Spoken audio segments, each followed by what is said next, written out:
Please, can you come? Yeah. Please, let's put our hand on for him.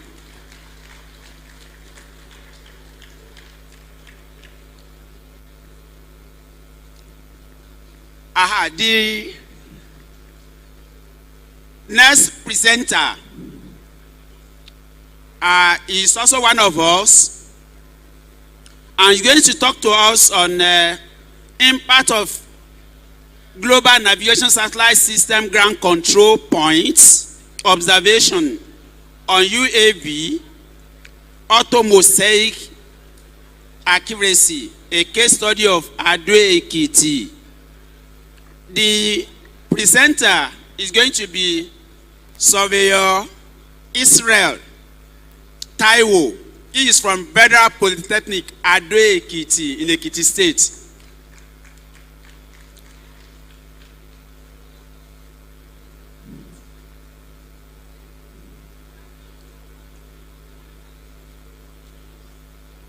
And we also have flood hazard vulnerability monitoring and mapping of Nigeria coastline by Apata SB. Is going to present on behalf of others.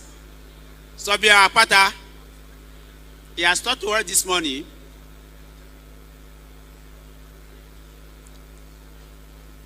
And lastly, for that series, we have opportunities and challenges in integrating artificial intelligence with geospatial information system by Tiloye S.O. Is he around? We have not been able to identify his address.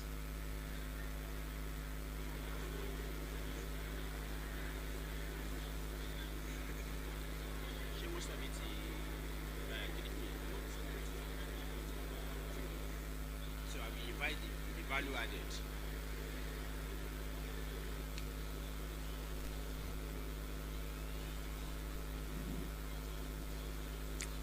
So immediately we finish with these presenters, okay?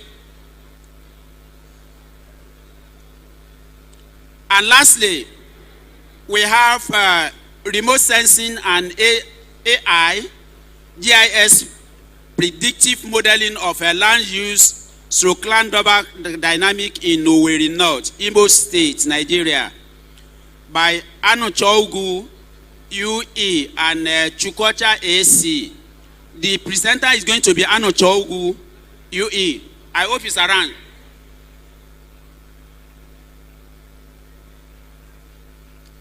Are you here with us? Okay. Please, let's put our hands together for him. Mr. Chairman, these are our presenters.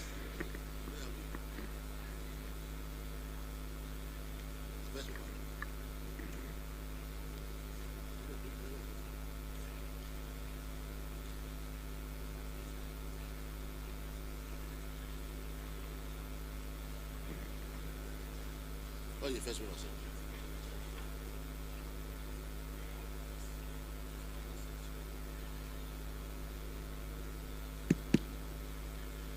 Prof.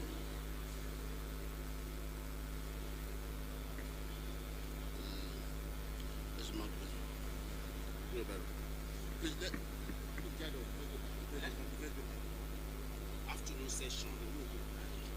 This is the best. Yeah. Except this person is not around.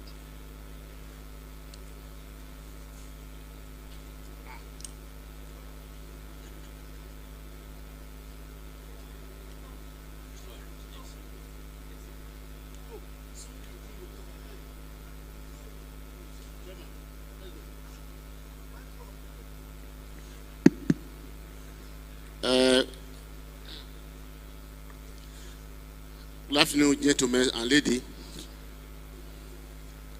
We are about to commence the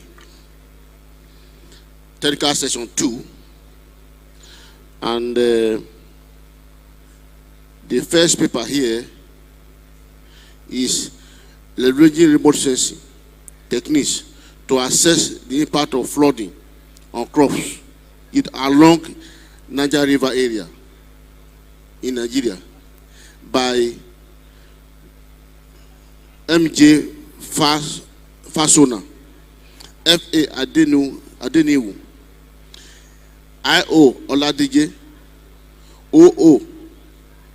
Otusanya, S.S. Ako Jenu. Please, if you are here, please come up.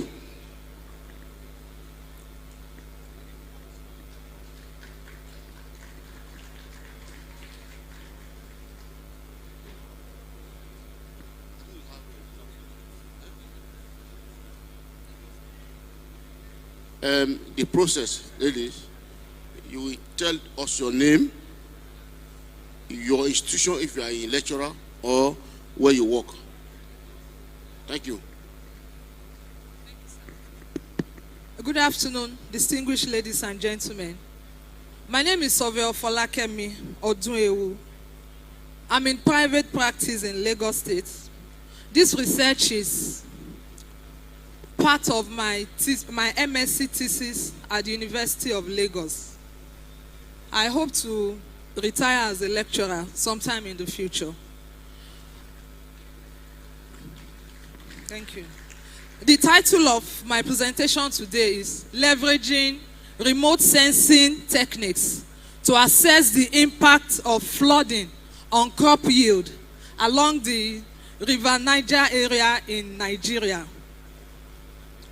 Flooding is a recurrent natural hazard that poses significant challenges to agricultural productivity. Flooding may result in substantial agricultural losses, threatening food security and the livelihoods of rural communities. This study area was actually selected because of the importance of the River Niger to the states bounding it.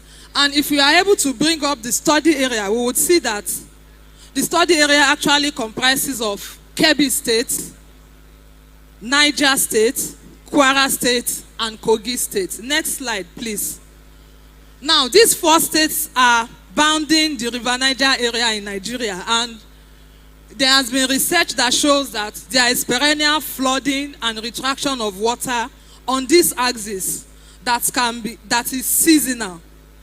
And these four states are quite important to the production of some very staple crops in Nigeria, like millet, sorghum, rice, cowpea, tomatoes, yam, and the rest of that. Now, the data employed for this study, because basically we want to demonstrate how remote sensing, GIS, geoinformation technology, machine learning, coupled with some available data, can show us the effect that flooding may or may not have on agricultural yield of these staple crops. The data employed are Sentinel-1A, synthetic aperture radar data, Sentinel-2A, global land cover, agric yield data from the National Bureau of Statistics, rainfall data, and shapefile for state boundary data. Now, we'll just go straight to the methodology. We all know that synthetic aperture radar data is the only data that is capable of capturing remote sensing images under all weather.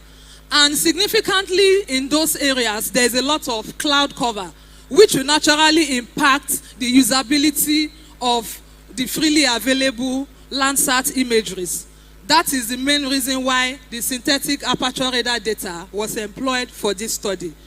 From what we have, we were able to generate the land use, land cover classification and changes within the area. If you can move my slide, please. We were able to generate the land use, land cover for the major land cover areas, which were the water body, vegetation, cropland, flooded vegetation, built up, and bare ground.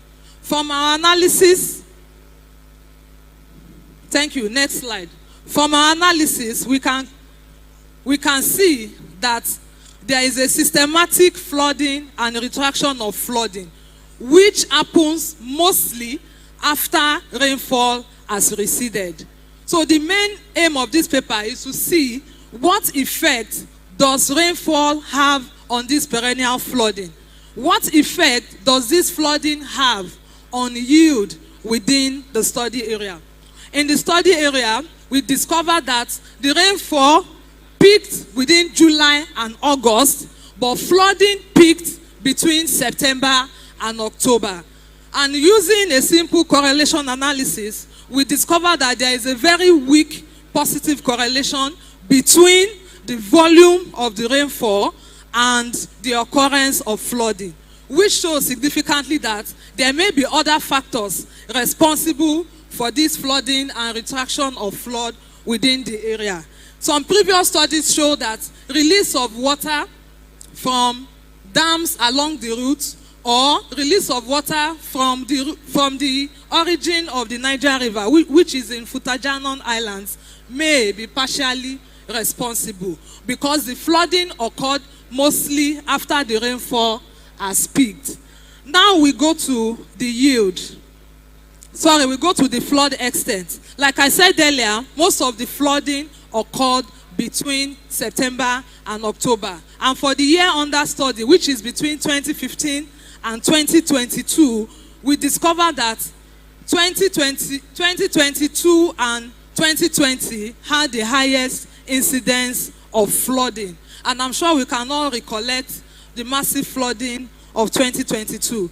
There is a map that shows the extent of the flooded croplands within this area, which is our basic concern, since we are trying to see the relationship between the flooded cropland and then the agricultural yield.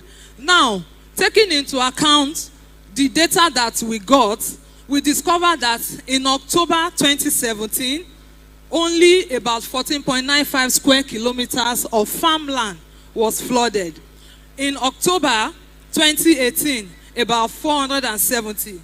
The peak occurred in 2020 and 2022 with over 1,400 square kilometers of farmland flooded within this area. Now, we look at the rainfall variability. Like I said earlier, there was just a very weak positive correlation. Now, there is also a variation in the major crops produced within that area. If we look at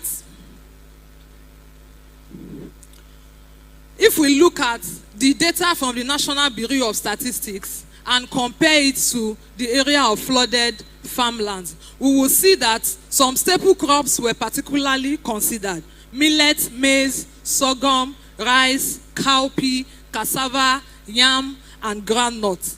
Within the area, we discovered that there was a very positive correlation between the production of millet, groundnut, cowpea, and yam. What does that mean? It simply means that all the years where there was a high flood, the production of these crops significantly declined. But for crops like rice, sorghum, maize, and cassava, there was no positive correlation between agricultural yield and the effect of flood. Now I will go to my conclusion. Now, integrating remote sensing and machine learning represents a transformative approach to addressing the challenges that may be posed by flooding on agric yield. Now, what does this mean? It simply means that if you are able to use medium to high resolution imageries that are available, we might be able to study, of course, combined with data on agric yield, we might be able to study the effects that the perennial flooding may have on the yield of these crops. The study further showed that other factors like water discharge from the Kanji and Shiroro dams may have more influence over flooding in the area other than rainfall. The methodologies and insights gained from this study can be applied to other flood-prone regions, promoting broader effects to safeguard food security and support sustainable agricultural development. Now I will go to my recommendations. Availability of up-to-date crop yield data from the NBS would have made this study more robust. The most recent yield data that we were able to get from the NBS was for 2021. This is 2024. We are 3 years behind. The study would have considered a longer time series with freely available 30-meter Landsat images, but the impact of cloud cover could not allow that. That was the key reason why Sentinel-1A was adopted. Unfortunately, Sentinel-1A was launched in 2014, so we couldn't go back in time. A more robust time series analysis would have made the paper much more comprehensive. Then availability of medium to high resolution data. Now, this is where bodies cognate to surveying can come in. OSGov and NASDA can actually give us access to medium to high resolution satellite imageries that can help our research work to study better the effects of this flooding on the crop yield. Then the last is if we are able to provide better predictive models of flood, because when there is moderate flood, we have discovered that some crops actually do better. So if we have a predictive model that can tell us exactly what to expect, then the farmers can be well educated on what to plant. For example, in 2012, there was a whole lot of flooding. Even crops that are resistant to water may have been damaged. But if there is a predictive model that can tell us what flooding to expect, then farmers will be well guided on what to plant so that they can have a maximum yield. Lastly, if there is better education for farmers, it will ensure that farmers focus on crops that do better within their areas of farming, and this will definitely improve the yield. And then by then we will be able to sustainably achieve food security. Thank you.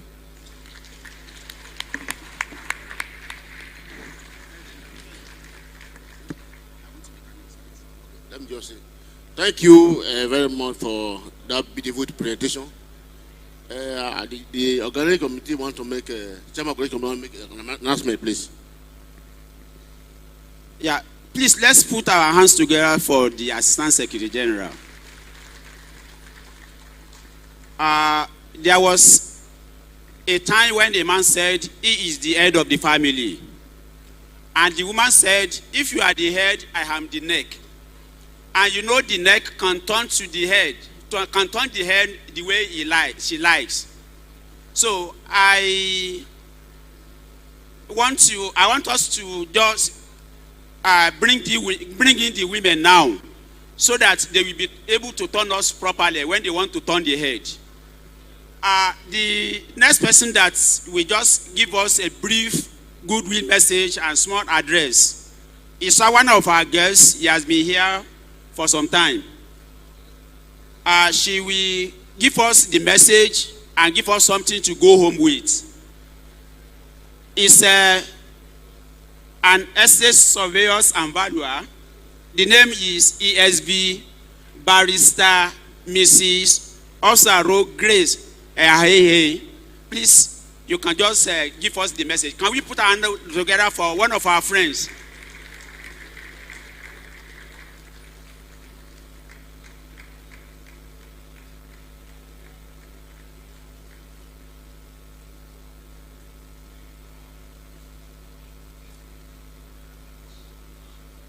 So we are still women in surveying. Thank you. Thank you very much for giving me this time. First of all, I want to thank you all. I got a formal letter to attend this occasion. And I know you started since Monday, but I've been very busy. But I thought you should not end this conference without my coming here to see you. So before I say my goodwill message, I want to rest on the already established protocol for this conference. Thank you. It is with great pleasure and excitement that I received the invitation to this year's annual general meeting and conference of the Nigeria Institution of Estate Surveyors, of the Nigeria Institutions of Surveyors currently ongoing in Benin City, Edo State. Sorry, I'm an estate surveyor and valuer, so we are sisters. On behalf of the management and staff of my agency, Edo State Geographic Information Service, located here in Benin City, I heartily welcome all conference members, particularly the leadership of the NIS to Edo State. I also want to thank and congratulate the Edo State chapter of NIS, ably led by Surveyor Bruno Odaro, for a very successful and eventful hosting. The mere fact that this current NIS conference and AGM is the 58th edition demonstrates that the NIS has indeed come a long way, and it speaks volumes about the tenacity of the profession. As a matter of fact, I'm particularly delighted at the theme of this year's conference, which is Geospatial Information Technology in the era of artificial intelligence. To my mind, the theme is not only apt, but very timeless, considering the use to which artificial intelligence can be put in order to advance and extend the frontiers of the work of surveyors. As critical stakeholders in the built industry, there is every need for us to explore all avenues and deploy technology to deepen and improve our services to the society. In my agency, Edo GIS, for instance, we have substantially employed the use of technology to make the issuance of certificates of occupancy seamless. We also now have all the survey plans lodged in Edo GIS in digital form. Within the context of the Make Edo Great Again agenda of His Excellency, Mr. Godwin Norerase Obaseki, Edo GIS under my watch has been leveraging on technology and the template provided by His Excellency to deepen and extend the frontiers of the ease of doing business as far as land administration is concerned.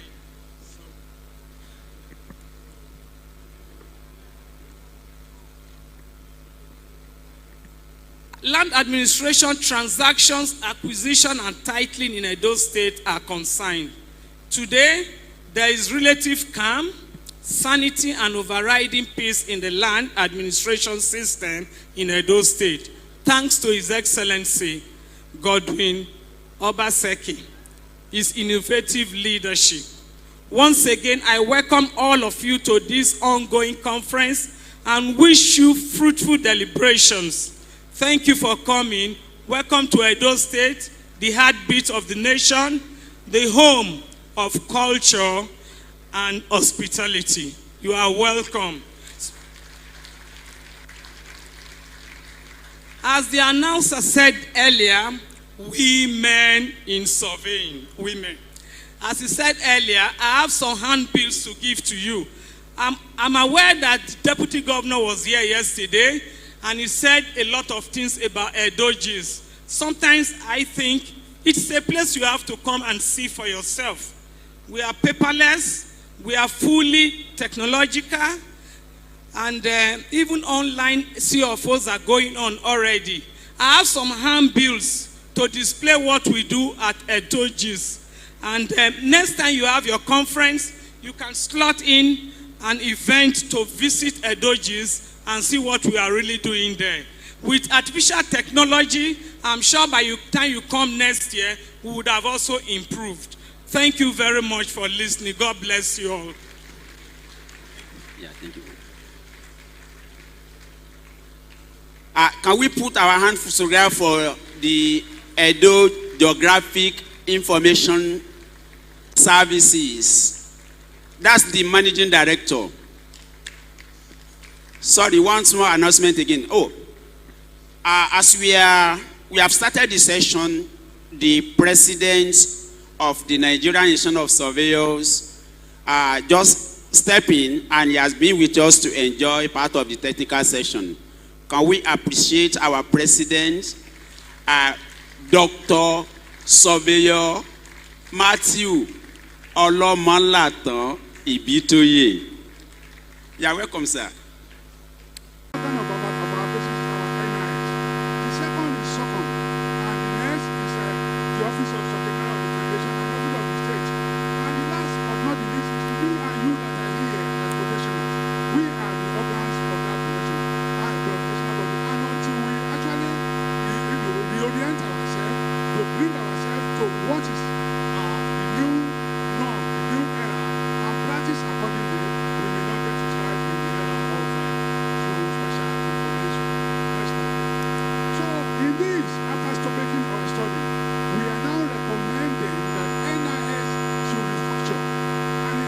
study, they should have the following association, and all of them corporately registered.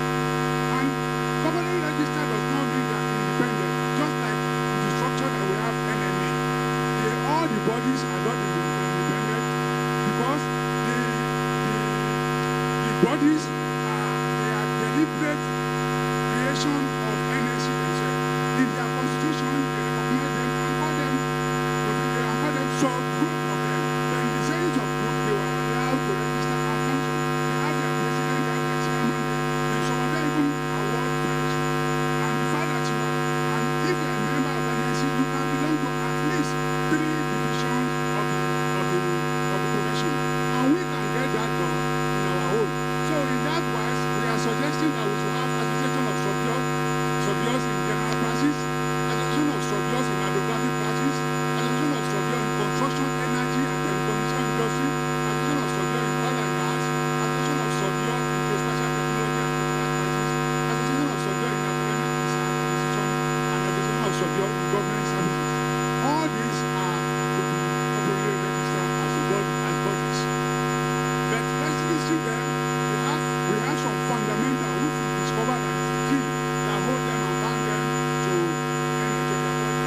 But one of the roles that these technical bodies, we call them most of the different professional bodies that use decentralized system have different names for them. Some of them use technical group, some of them use division, some of them use affiliate. Whatever, it means they are some group to the main body. So the role, they will serve as a coordinating platform through which members can acquire or develop specialized knowledge and competency, sharing and share ideas and network. They will champion effort for solutions to most of the peculiar and prevailing intricate problems that are facing the profession as related to their own specialties. These specialties, they were established based on specialization of the profession or location, and that is what the basis on which we are making our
groups. And these conditions will be well stated in a constitution. In our constitution, we will adopt this suggestion. The role of NIS is expected to champion this our advocacy, and NIS shall continue to carry out our role as the original principal advocate and to over all other organizations.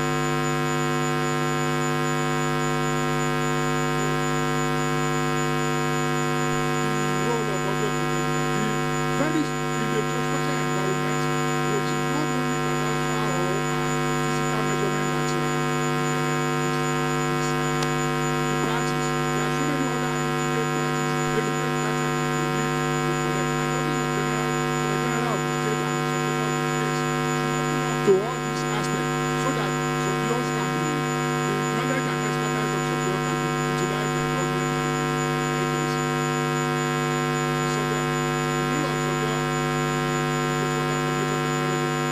Surveyor themselves need to get themselves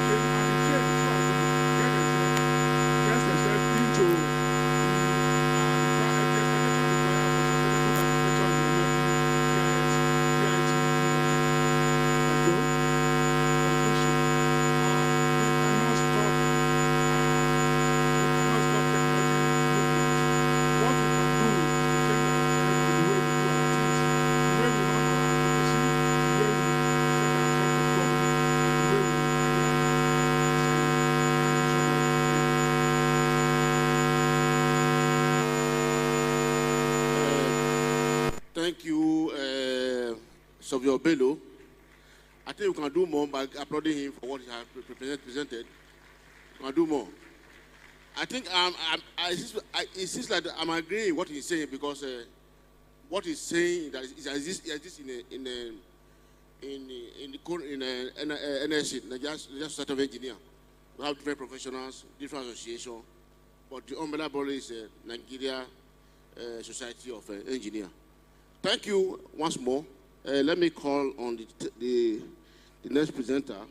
He's going to talk to us on the impact of GNSS ground control points, observation on UAV auto mosaic accuracy, a case study of Ado Ekiti.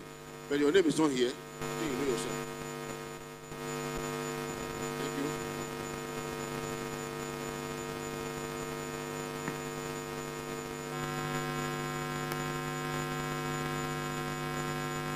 Good afternoon, everyone. I'm Israel Taiwan.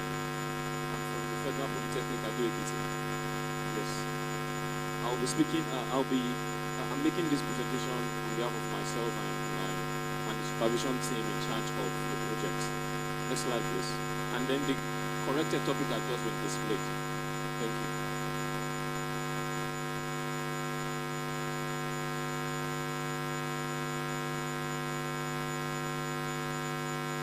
Okay, essentially, we're going to follow this outline for what we're going to be doing. The introduction, the methodology, results and discussions, and then the conclusion. So for the introduction, we're looking at mapping, how to ensure that we use UAV mapping, we leverage the advantages for all that we already know it about. And then, one thing is obvious, when you use UAVs, it's important that you're also able to use a good GNSS. Of course, the UAV technology itself is regarded as not a standalone technology, so it's important that GNSS is always used alongside it. Also, one of the goals of what we're looking at is to actually have a book of standard to guide mapping practices. Now, in the little review that was done, we realized some gaps, and one of the gaps is that there is this thing we're calling consistent overlaps of UAV auto musics.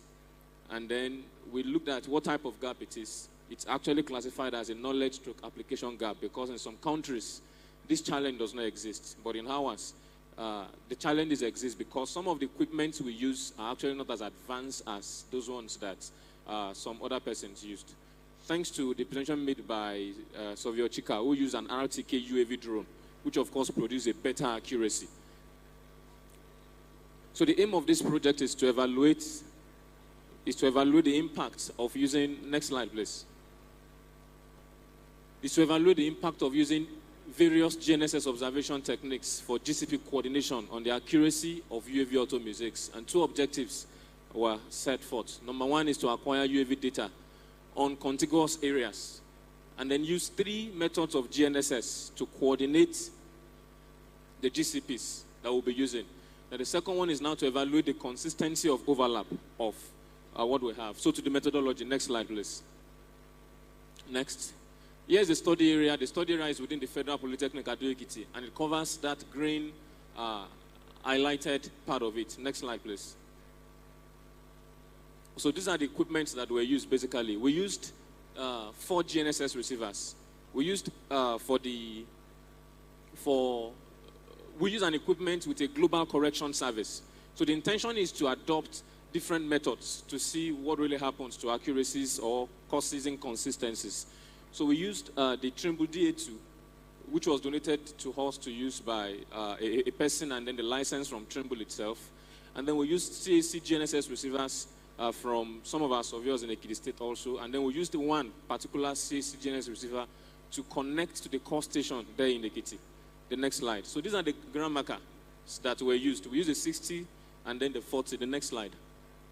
So this was the method that was followed.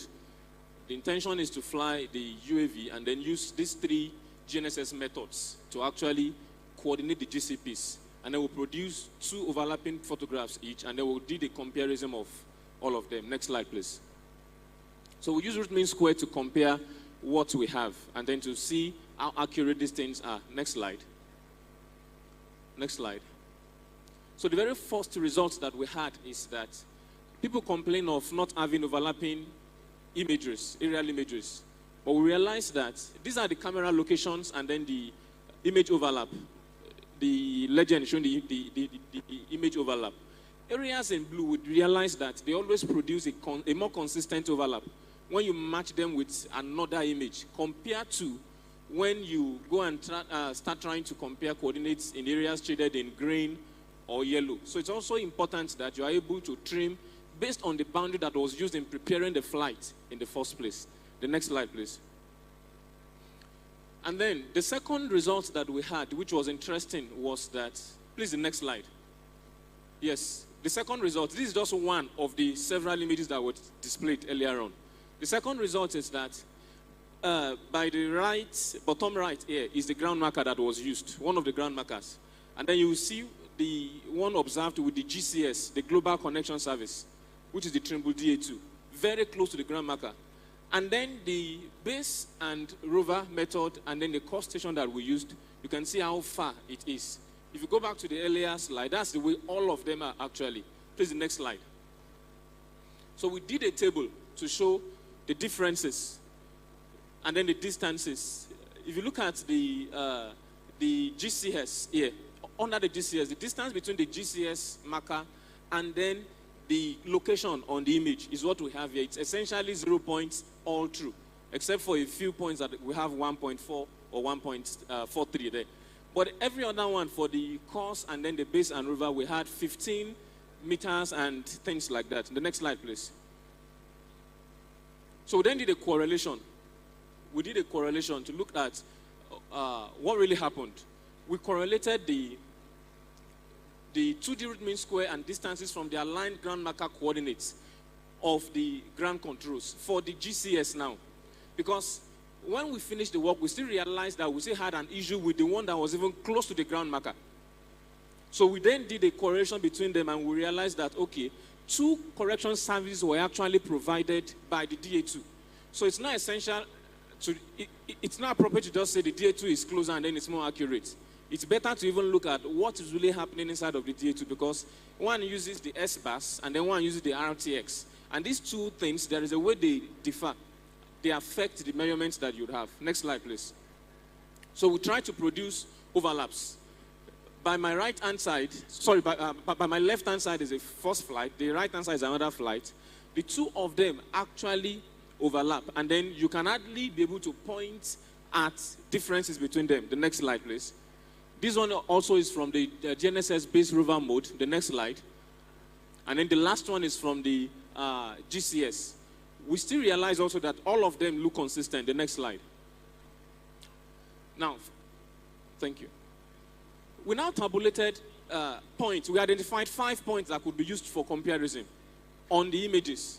It was surprising that the course and the base rover, which seem far away, actually have better root mean square, lower root mean squares, because the lower it is, the better it is, than the GCS, the one we use with the Global Correction Service, the Trimble DA2. But like I earlier mentioned, while the observation was done, it was a preliminary observation, and then we realized that we were not taking note of what type of accuracy is it using. Is it using the RTX? Is it using the S-bus?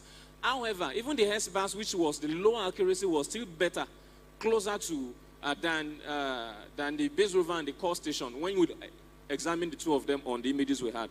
The next slide. So we drew a, next slide, please. Next slide. So we drew a line graph just to show the similarities, that the Trimble DA2 stood afar from the rest. Then the next slide, please. Okay, then we did an ANOVA just to identify that what's the problem. Is it really statistically significant? And then we realized that given the high F statistics and the very low p-value, that there are statistically significant differences between the 2D root mean square and then the course and then the base rover and the GCS. Thank you. So to the conclusions and recommendations. Next slide. We concluded with 5 points here. Number one is that areas with significant forward and side labs produce automosiaics that are consistent with orthophotos when GCPs are accurately used. That's number one. Number two, observations taken with GNSS plus GCS can help to easily identify the locations of GCPs than other methods. That was what we observed. And then the ease of the course and the base stroke rover method in identifying GCS depends significantly on the quality of the base. The next conclusion was that GNSS and course, all of the methods can actually produce accurate results and consistent auto-mosaics if the methods are correctly used. And then we looked at number 4 says that from the result obtained, accepting lower root mean square, which was the source of the error, is actually the problem. So that should be advised again. The last one is that accuracies of GNSS significantly influences auto-mosaic accuracies. Then we recommended 4 things, basically. Next slide, please. That's the last slide.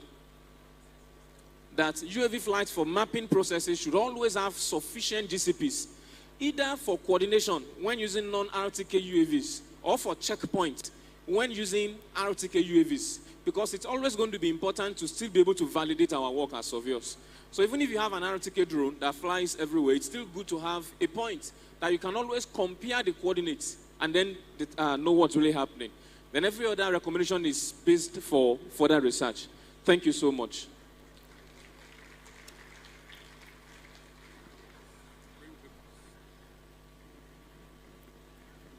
Thank you, presenter. I think we can do better by applauding him, because it is not easy to present paper. Sitting down to get paper, to prepare a paper is not easy. Coming to present it in a crowd like this is another different thing. Thank you, my presenter. The next person online is, the topic is on flood hazard vulnerability. Vulnerability, monitoring and mapping of Nigeria coastal land by Akpata SB, Ode, Oyinbo, and Imomo. Is he here?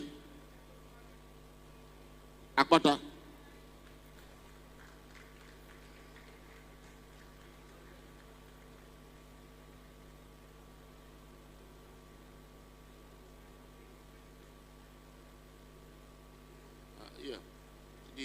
You are going to introduce yourself. If you are a lecturer at university, you tell us. Or if you are a practitioner, you tell us. No publicity.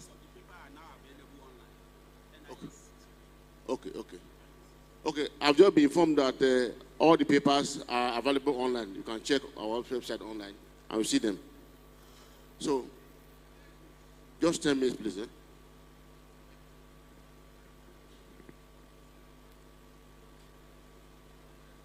Good afternoon, everyone.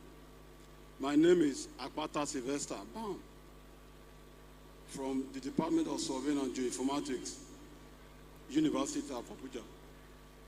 I'm here to present my research findings in collaboration with my teammates on flood hazard vulnerability monitoring and mapping of the Nigeria coastline. Next slide. The Nigeria coast is a whole lot of resource. The coast is liable to flood hazard. Lives and property have been lost due to coastal flood. Coastal hazard is as a result of sea level rise. Seawater rise as a result of excessive water recharge due to rainfall. As we all know, flood has always been an occurrent disaster in the world. Nigeria is not left out. Historical religious record had it that several years ago, the whole world was submerged by flood, except a few that have an escape route with a floating object.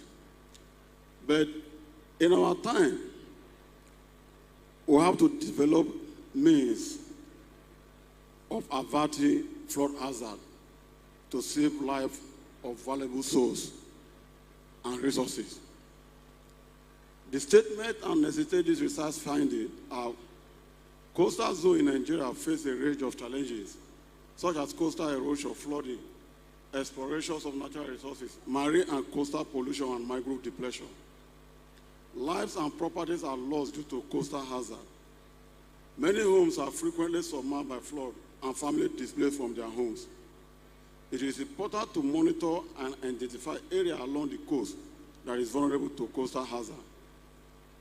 Coastal Vulnerability Index of multi-criteria analysis was adopted to solve the set objectives. And the objectives, one, is to detect changes in shorelines movement due to erosion between 1979, 2009, and 2022. The other one is to determine the extent of development and urbanization along the coastal line in 2022 and in 2002 and 2022. And the third one is to develop a coastal vulnerability index to detect area at risk and vulnerable to hazard in coastal region, so as to give early warning data to coastal dwellers so that they can escape before the disasters.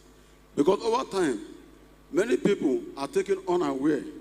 Like one of my teammates, for example, in Lokoja, when there was a sea level rise in the coast, their house was submerged and it affected the family. They evacuated to a place that was not too conducive. And I guess his dad must have ticked overnight. And at dawn, he had a partial stroke. Up to now, he has not been fully recovered. That is why it is very, very important that we monitor coastal vulnerability and give early warning data. And local government and states along the coast that are highly vulnerable could be given early warning data using multi-criteria analysis of slope, land use, land cover classes, then geomorphologists to give the warnings. Go to methods straight. The method that we adopted in carrying out this research is one, data acquisitions using both primary and secondary data. And such data were, no, leave it there, just remain there. Were used to serve the first objective on shorelines changes that have occurred in coastal region. Downloaded images of satellite images of Landsat were processed from Google Earth, were georeferenced and digitized to determine the shoreline in 1979, 2000, and in 2020. And we're able from the data generated from it to determine the level of the shoreline changes that have occurred in coastal region from Lagos to Calabar. Then the second objective also was solved by using LU, that is land use land cover classification of the region along the coast to determine the level of development that have occurred along the coast. And you know, development itself actually increased water acceleration because during development, the construction of impervious surfaces enhances water runoff. And apart from enhancing the water runoff, there are areas naturally that are just water soak away if it rains, like marshy area. But when those areas is converted to impervious surfaces, automatically it can no longer soak water, or we increase the water runoff to the ocean, which definitely will increase the level of water in the sea.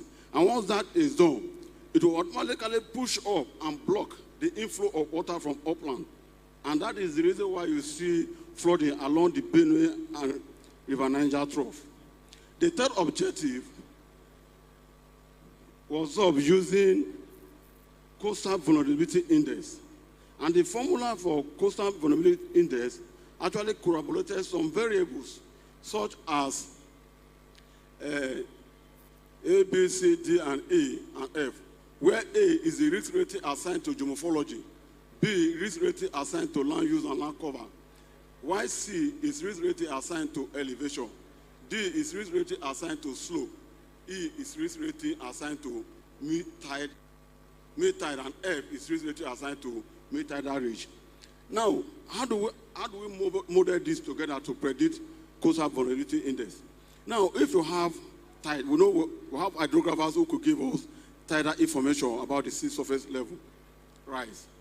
Then we all know that slope actually is a factor to be determined when you talk of water flow. And geomorphology will define the landform of coastal area.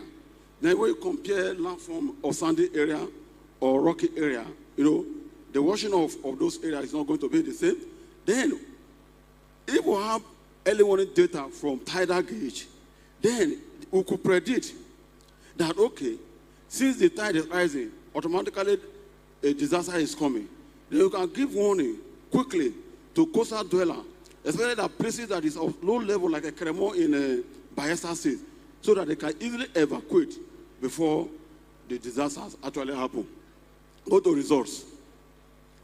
Then in the result, you will discover that the shoreline is digitized and will have the result saved. And with this, we could determine that over time, there is changes in the shoreline. That is the boundary between the upland and the ocean. Because of erosion, that has flood hazard, many parts, especially Lagos, Delta, and Akwa Ibom, some part of Akwa Ibom, you will discover that the shorelines have actually changed over time. It's not as it used to be. Then, the land use land cover map also show that along the coast, we discovered that before now, there are forests, evergreen forests and trees that have been occupying those areas that have been destroyed. Basically because there is development happening in that area, and because of development, those areas have been washed off. And most areas also that ordinarily have been swampy, that would have actually be soaking water, have also been developed. So in that case, you see that land cover and land use is a factor to be determined when you are considering coastal vulnerability study. Then lastly, when you look at the index, that the prediction we make on the coastal vulnerability index, you will discover that several, go down. You will discover that several local governments, this one is the result for the land use land cover. You will discover that you see the area that have a very high vulnerability due to LULC classes. You will see the one in red, they are the ones that are very low, then we'll have moderate low, go down. Then the index itself, the prediction itself, shows that in Bayelsa and Delta, including some parts like Lagos Island, are highly vulnerable to coastal hazard. If we take this study into consideration, we will avert serious loss in our land. Go down to conclusions and recommendations. In our conclusion, go down.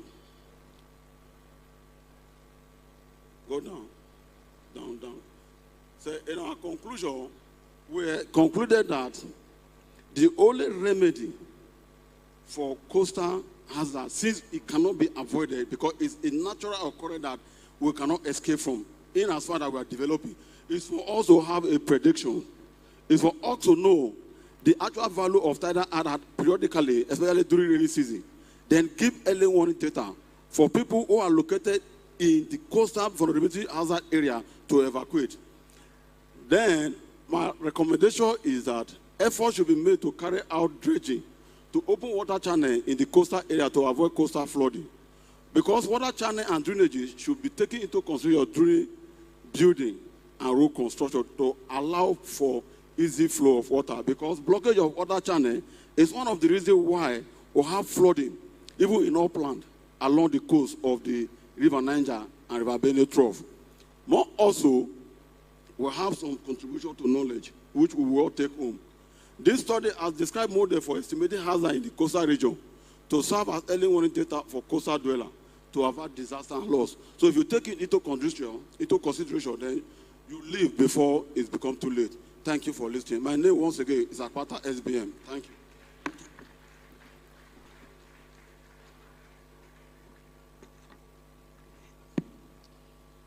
Thank you, Sylvia Akpata.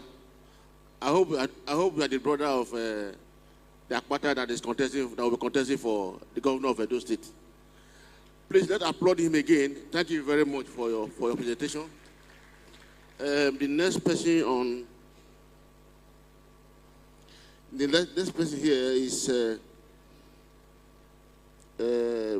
we talk on remote sensing and AI GIS-based predictive model of land use, so land cover dynamics in Owerri, not Imo State, Nigeria, by Ahu Chaugo and Chukwuocha. I'm sorry if I didn't pronounce your name very well. Thank you.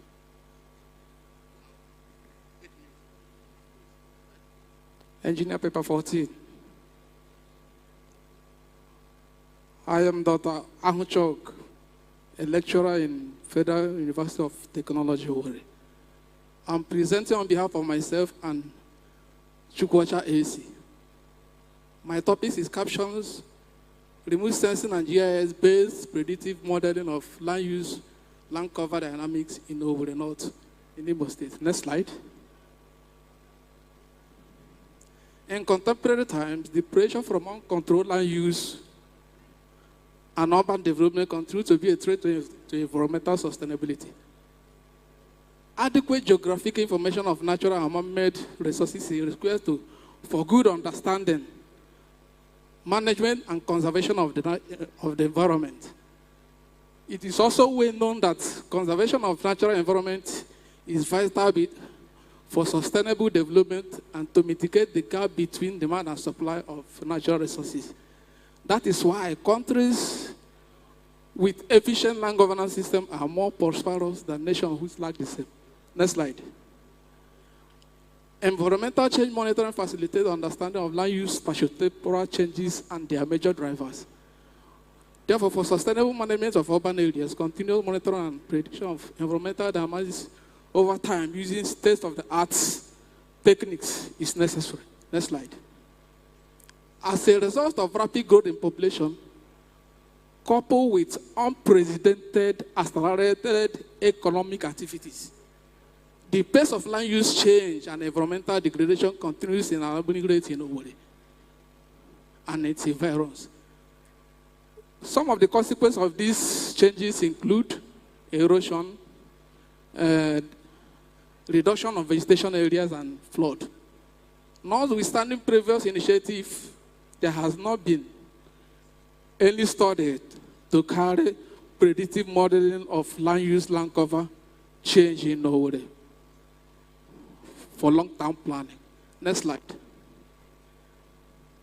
Therefore, the objective of this study was to investigate the land use, land cover pattern between 1980 and 2020. Also to investigate the land use, land cover change of the study area within this period. To identify the features which show some changes are detrimental to the environmental sustainability, and to predict the future behaviors of these features using statistical models that approximate their historical trend. Next slide. This is the study area. Next slide. So this is the methodological flow chart. As I said earlier, we use multi-dated Landsat imagery. This Landsat imagery was pre-processed to remove the inconsistencies within the image. Other data includes administrative map of the study area and field data. This field data was fundamental for building the classification scheme, which is done some here. And the field data was also vital for accuracy assessment. After supervised classification, we produced the land use, land cover maps, and this land use, land cover map was subjected to accuracy assessment. After accuracy assessment, we tried to derive models. After accuracy assessment, we carried out the change detection analysis proper. After the change detection analysis, we tried to derive model that will be able to predict the land use, land cover for future use. Next slide. So this is the land use, land cover of 1980 and 1990 of the study area. The pie chart and the bar chart represents the metric, the spatial extent of this land use, land cover. You can see that we clustered the study area into 4 land use, land cover types, which includes water, sparse vegetation, thick vegetation, and built-up area. This pie chart and bar chart will show you the percentage occupied by each feature class. I mean the extent occupied by each feature class in percentage and in absolute value. Next slide. This the same thing. This gives you the same information for 2000 and 2010. Next slide. This gives you the same information for 2020. And within NDR, we carry out accuracy assessment of land use land cover classification. We all know that confidence in utilization of real world data depend on the level of accuracy.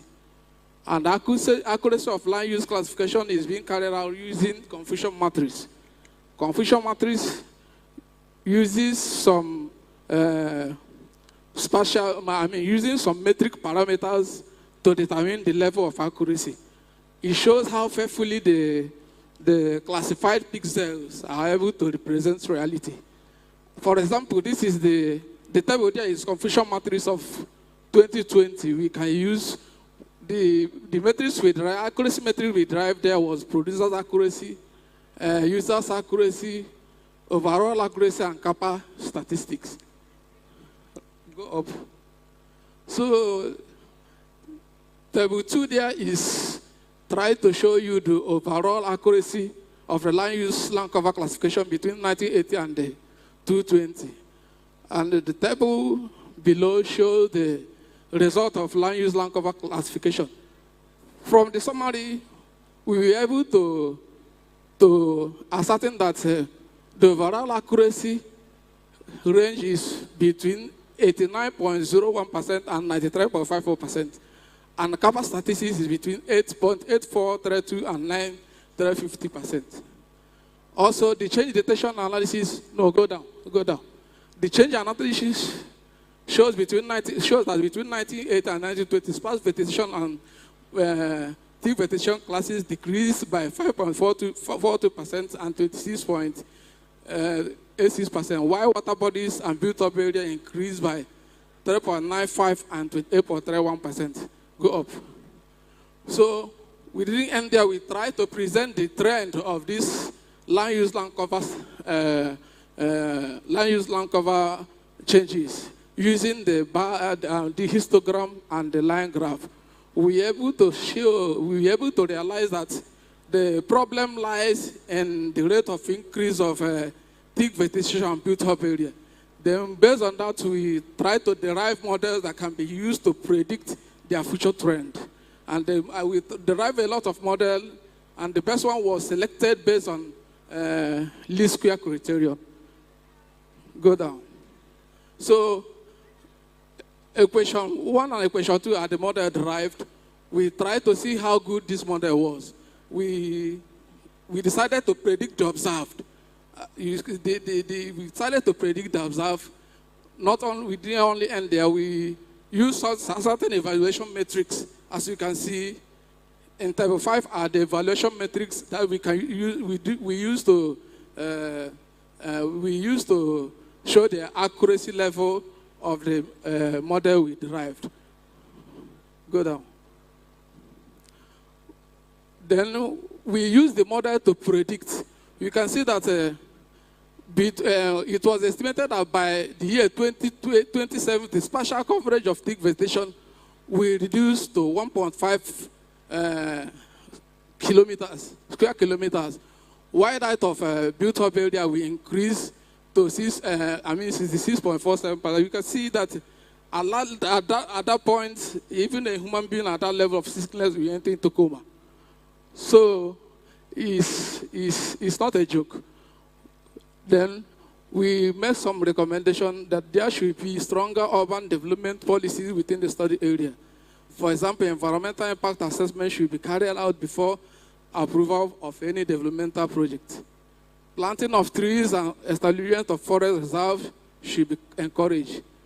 And high-resolution satellite images should be constantly made available by government free of charge to universities and other research institutions for environmental modeling.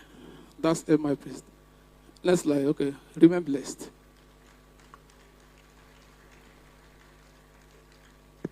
Thank you for your beautiful presentation. Please, can we upload him again? Thank you very much. Yeah, We have under 3 papers. It is it's on the value-based presentation. The first one here is advancements in hydrographic surveying technology. Maritime autonomous surface ship MAS pilot in Nigeria by O. Awotiwon. Awotiwon, are you here? Okay.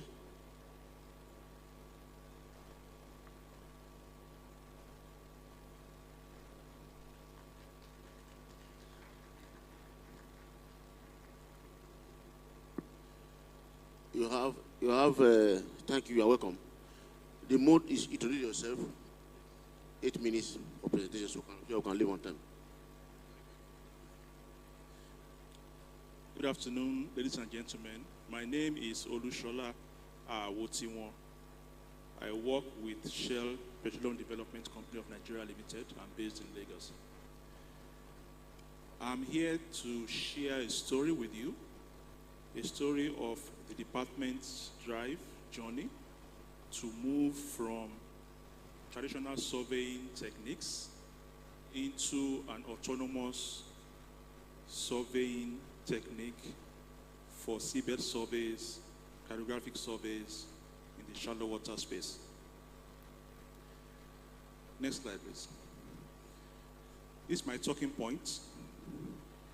I will take us through some background, the need for this technology, major drivers for Shell, what we deployed this past January, what we achieved, and some conclusions. Next slide, please.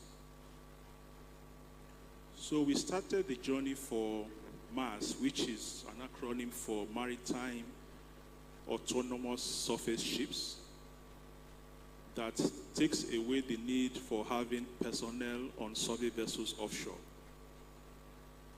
We started that journey in 2023. We tried to receive approvals from the agencies like Nigerian Navy Hydrographic Office, NUPRC, NUASA, and the likes. And we got our vendor to provide this service for us. Next slide. Okay. Traditional survey techniques requiring people being on board the vessel, using vessels of opportunity, pose a lot of concerns in terms of quality of survey data. As at today, we do not have a fully fitted survey vessel to carry out hydrographic surveys or seabed surveys in Nigeria, with the exception of the Nigerian Navy Hydrographic Office that recently got 2 offshore vessels. What we typically do is to get the vessel of opportunity, inspect it, try to fabricate clamps and materials that will keep the sensors rigid enough, our size scan, our multi-meco standards, but they are not ideal. Experience of the captain in maintaining survey lines is called to question, and you have to do some training. Marine crew competence, are they aware, do they have the knowledge of how we deploy these sensors at the back of the deck of the vessel?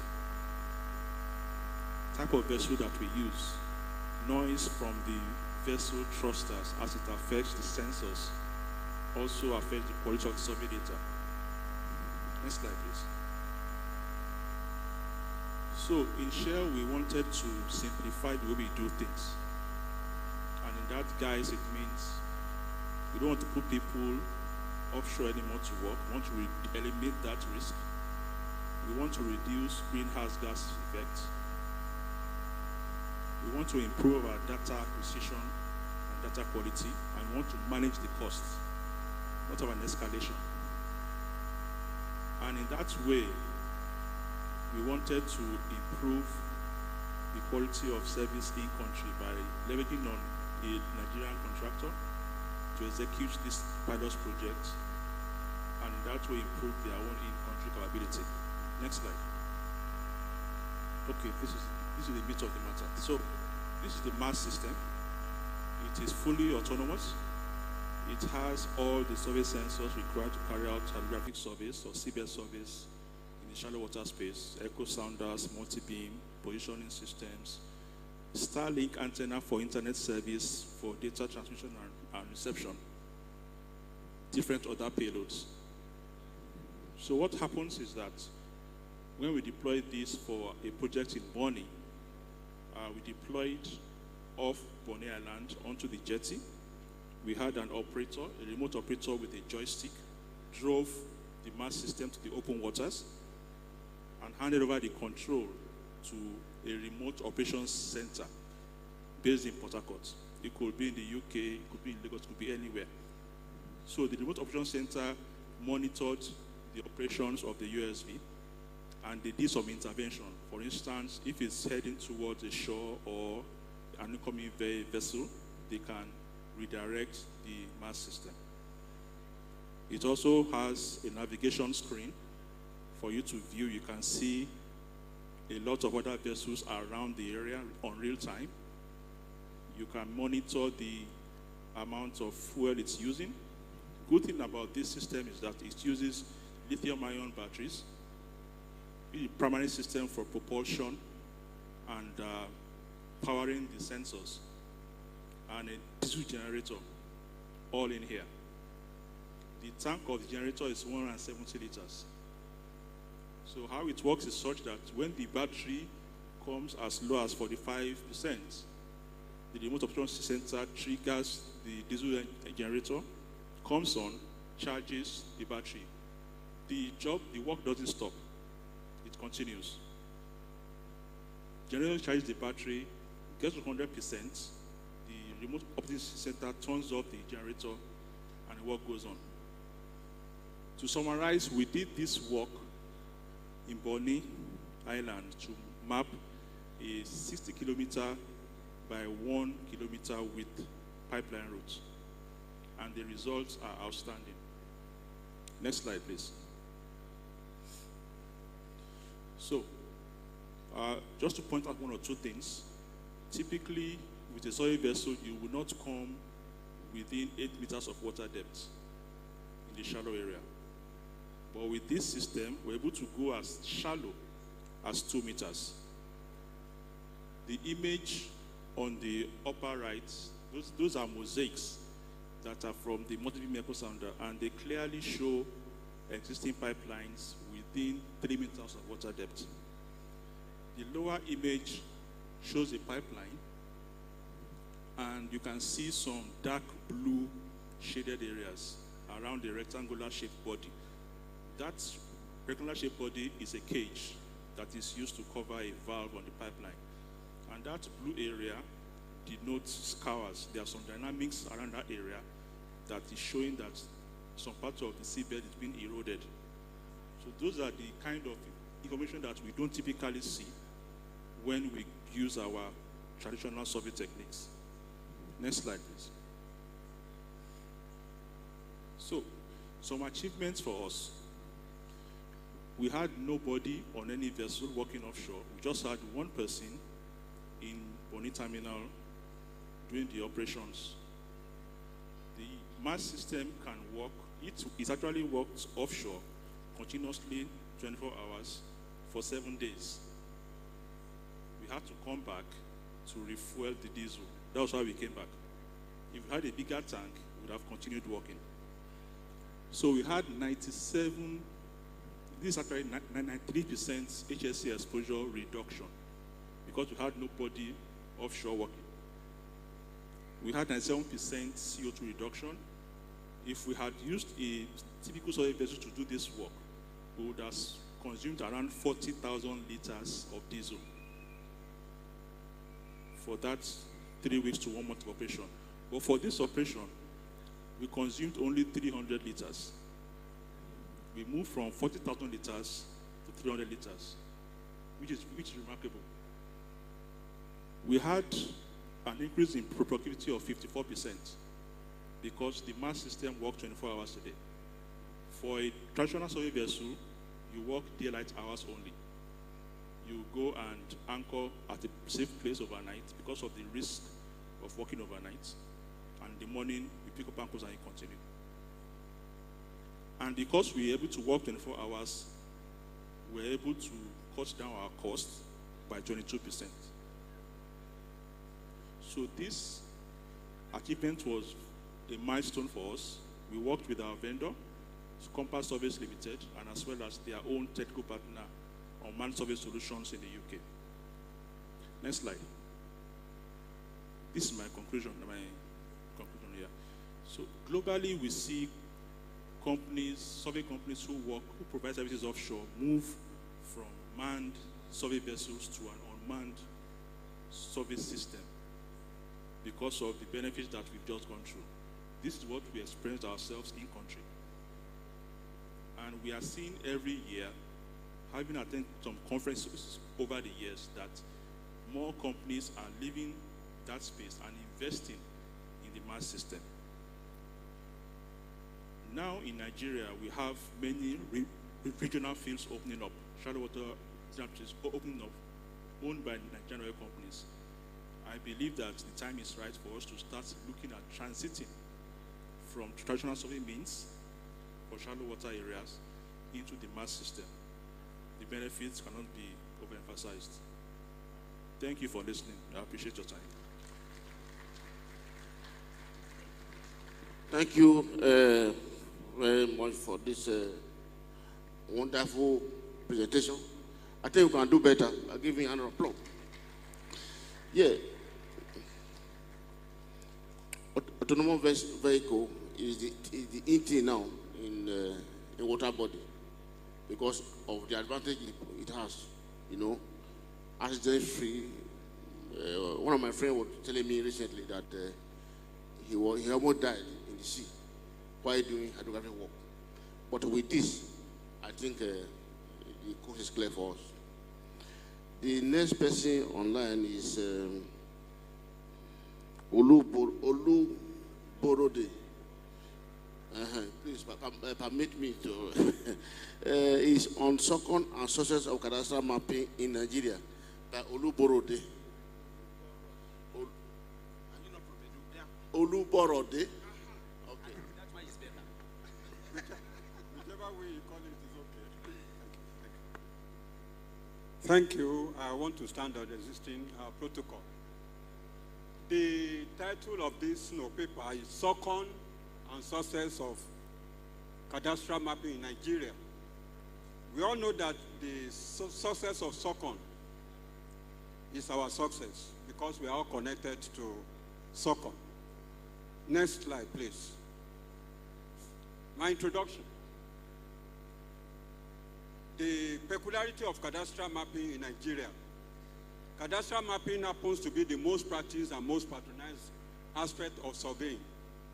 It is also the pathfinder in all matters bordering on the declaration of title to land, and the only branch of surveying that has a direct relationship with the registration and or declaration of land. That's what makes cadastral mapping peculiar to other aspects of surveying practice. The next one. So this paper will be addressing two aspects of cadastral mapping. That's the title-based cadastral mapping and the forensic cadastral mapping. Next slide. When we are talking about success, success is actually an event that accomplishes, please, next slide. Success is the event that accomplishes its intended purpose. And success is the acquisition of any organization, whether public or private. So we find out that SOCON is no exception in this area as a government establishment that is charged with the responsibility to control and regulate survey practice in all its ramifications. How can this success be achieved? It can only be achieved through collaboration of all stakeholders in surveying and mapping. The reason for collaboration is that only teamwork makes dreams work. It is not possible for SOCON alone to achieve success of cadastral mapping. So I'll be talking about some of the roles that the various bodies associated with surveying and mapping can play with SOCON to achieve this success. The statement of the problem. when we are talking about success, success cannot come until we address the problems squarely. Too often we have been begging issues about the problems concerning cadastral mapping. And we think it is high time we address these issues so that we can have success in cadastral mapping. One, all the things I listed here may not be all the problems associated with cadastral mapping, but these are some that are very cogent. Suitability criteria. Suitability, please, next slide. Suitability criteria to practice cadastral mapping has to be addressed. Issuance of beacon numbers to practice cadastral mapping has to be addressed. Diversity in the presentation of cadastral mapping products, our plans. The way we produce our plans, are they uniform? We find that there are different ways, from state to state, from region to region, in production of cadastral plans, which is not okay. The proliferation of fake survey plans. This is an issue that needs serious attention if we are to make any success in cadastral mapping. Then we also have compulsion of regulations inconsistent with SOCON guidelines for members to practice cadastral mapping in some states of the Federal Republic of Nigeria. We are all aware of this issue, that there are some regulations in certain states whereby some people are not allowed to practice for one reason or the other, which is contrary to existing regulations guiding practice. These issues need to be squarely addressed. We don't need to dodge them. The aim and objective, next slide. The aim and objective of this study, next slide, please, is to discuss events in cadastral mapping in Nigeria with a view to identify areas for improvement so that the activities of SOCON with regards to the roles and responsibilities of NIS, survey practitioners, and those in government can be addressed. We also want to make meaningful recommendations as to how some of these problems can be solved. Next slide, please. I want to talk about the various sectors of survey practice. Too often, we have a misunderstanding that only those in private practice are the ones practicing. This is not a correct statement. Practice, every surveyor registered by SOCON is entitled to practice, but depending on the very sector you want to practice. So you can practice in the public sector, a surveyor can practice in the academic sector, a surveyor can practice in the armed and allied forces, a surveyor can, of course, practice in the private sector. So it is important to know that private practice sector is not the only sector involved in survey practice. Next slide, please.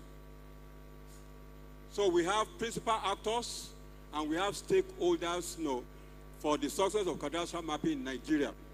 You have SOCON, NIS, APPSN, and NASG as principal actors for success of cadastral mapping, while we have the SSC, that's the State SOCON Committee on Ethics.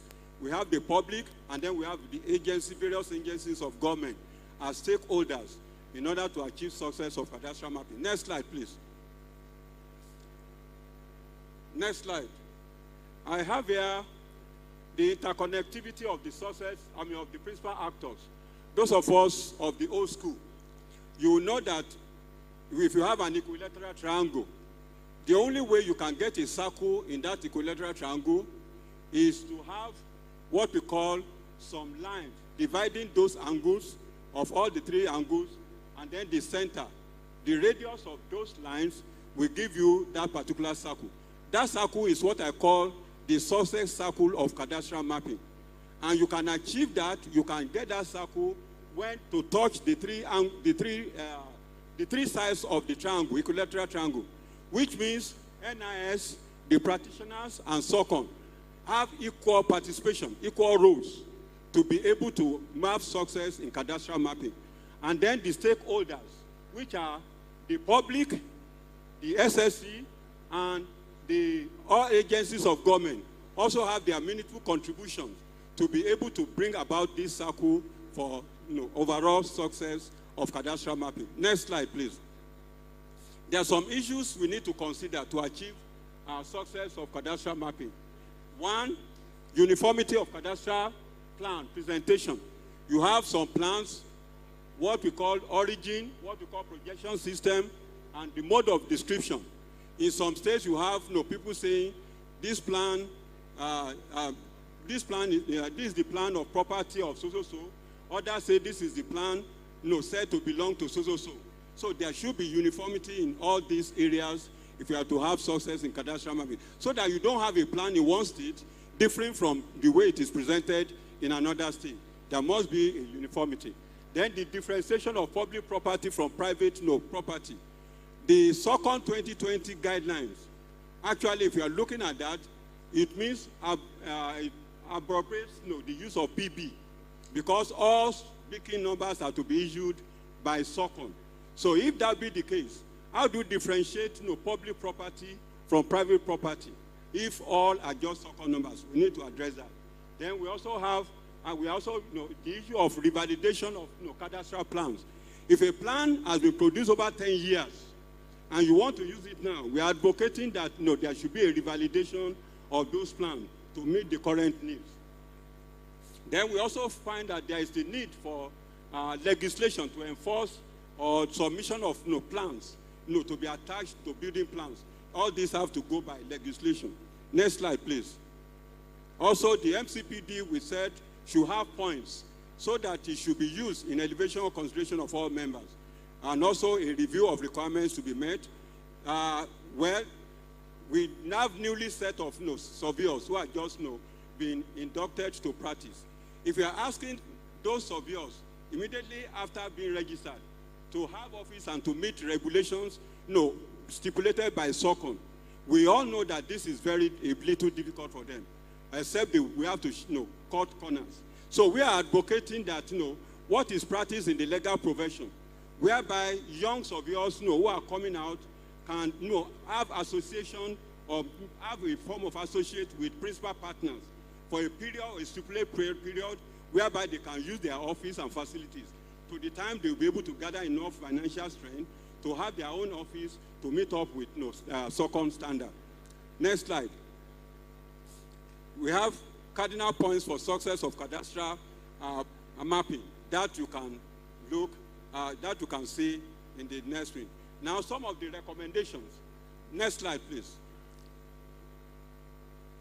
I have 10 sets of, next slide, please. Recommendations. I think, what I will just do is, we look at this since we already have the paper. We're hoping that this become a working paper for SOCON and for all the stakeholders and our principal actors to sit together to ensure that some of these recommendations are put to practice so that we can have a successful, a success in cadastral mapping. Next slide, next slide, next slide, next slide, and then I go to the conclusion. Conclusion. It was concluded that SOCON has a huge responsibility for the achievement of success of cadastral mapping in Nigeria, and that this can only be made possible through the collaborative efforts of all stakeholders in solving and mapping. It was further concluded that until SOCON has the political will to back and bite on malpractices in all ramifications, it will otherwise be like running a demobilized vehicle of cadastral management in Nigeria. I want to thank you. Last slide. Last slide. Thank you.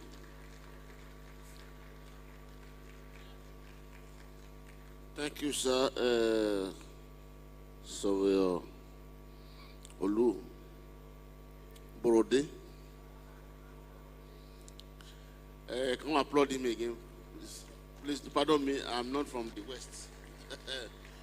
Olu Borode, I think. Yes. With the next person, the next one we have here is a virtual, is it on now?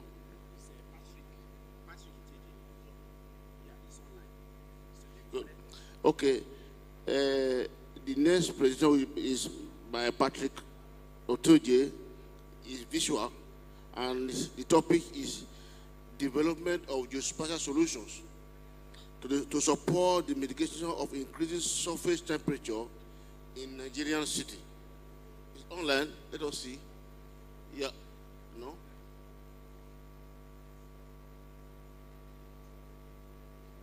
Okay. I think that is the topic. Yeah, it's online. So let's wait, man. Listen.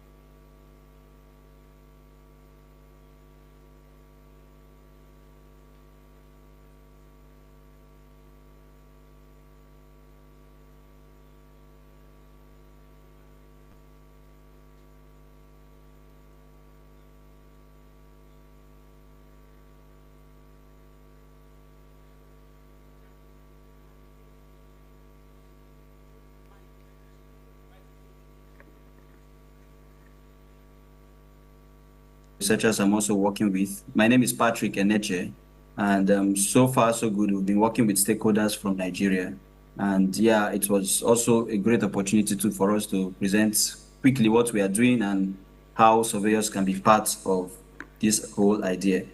So I don't know if my audios or visuals are okay, but I'm trying to have this speech. So if there's time, or if I need to know if anything, you could drop a chat for me or something.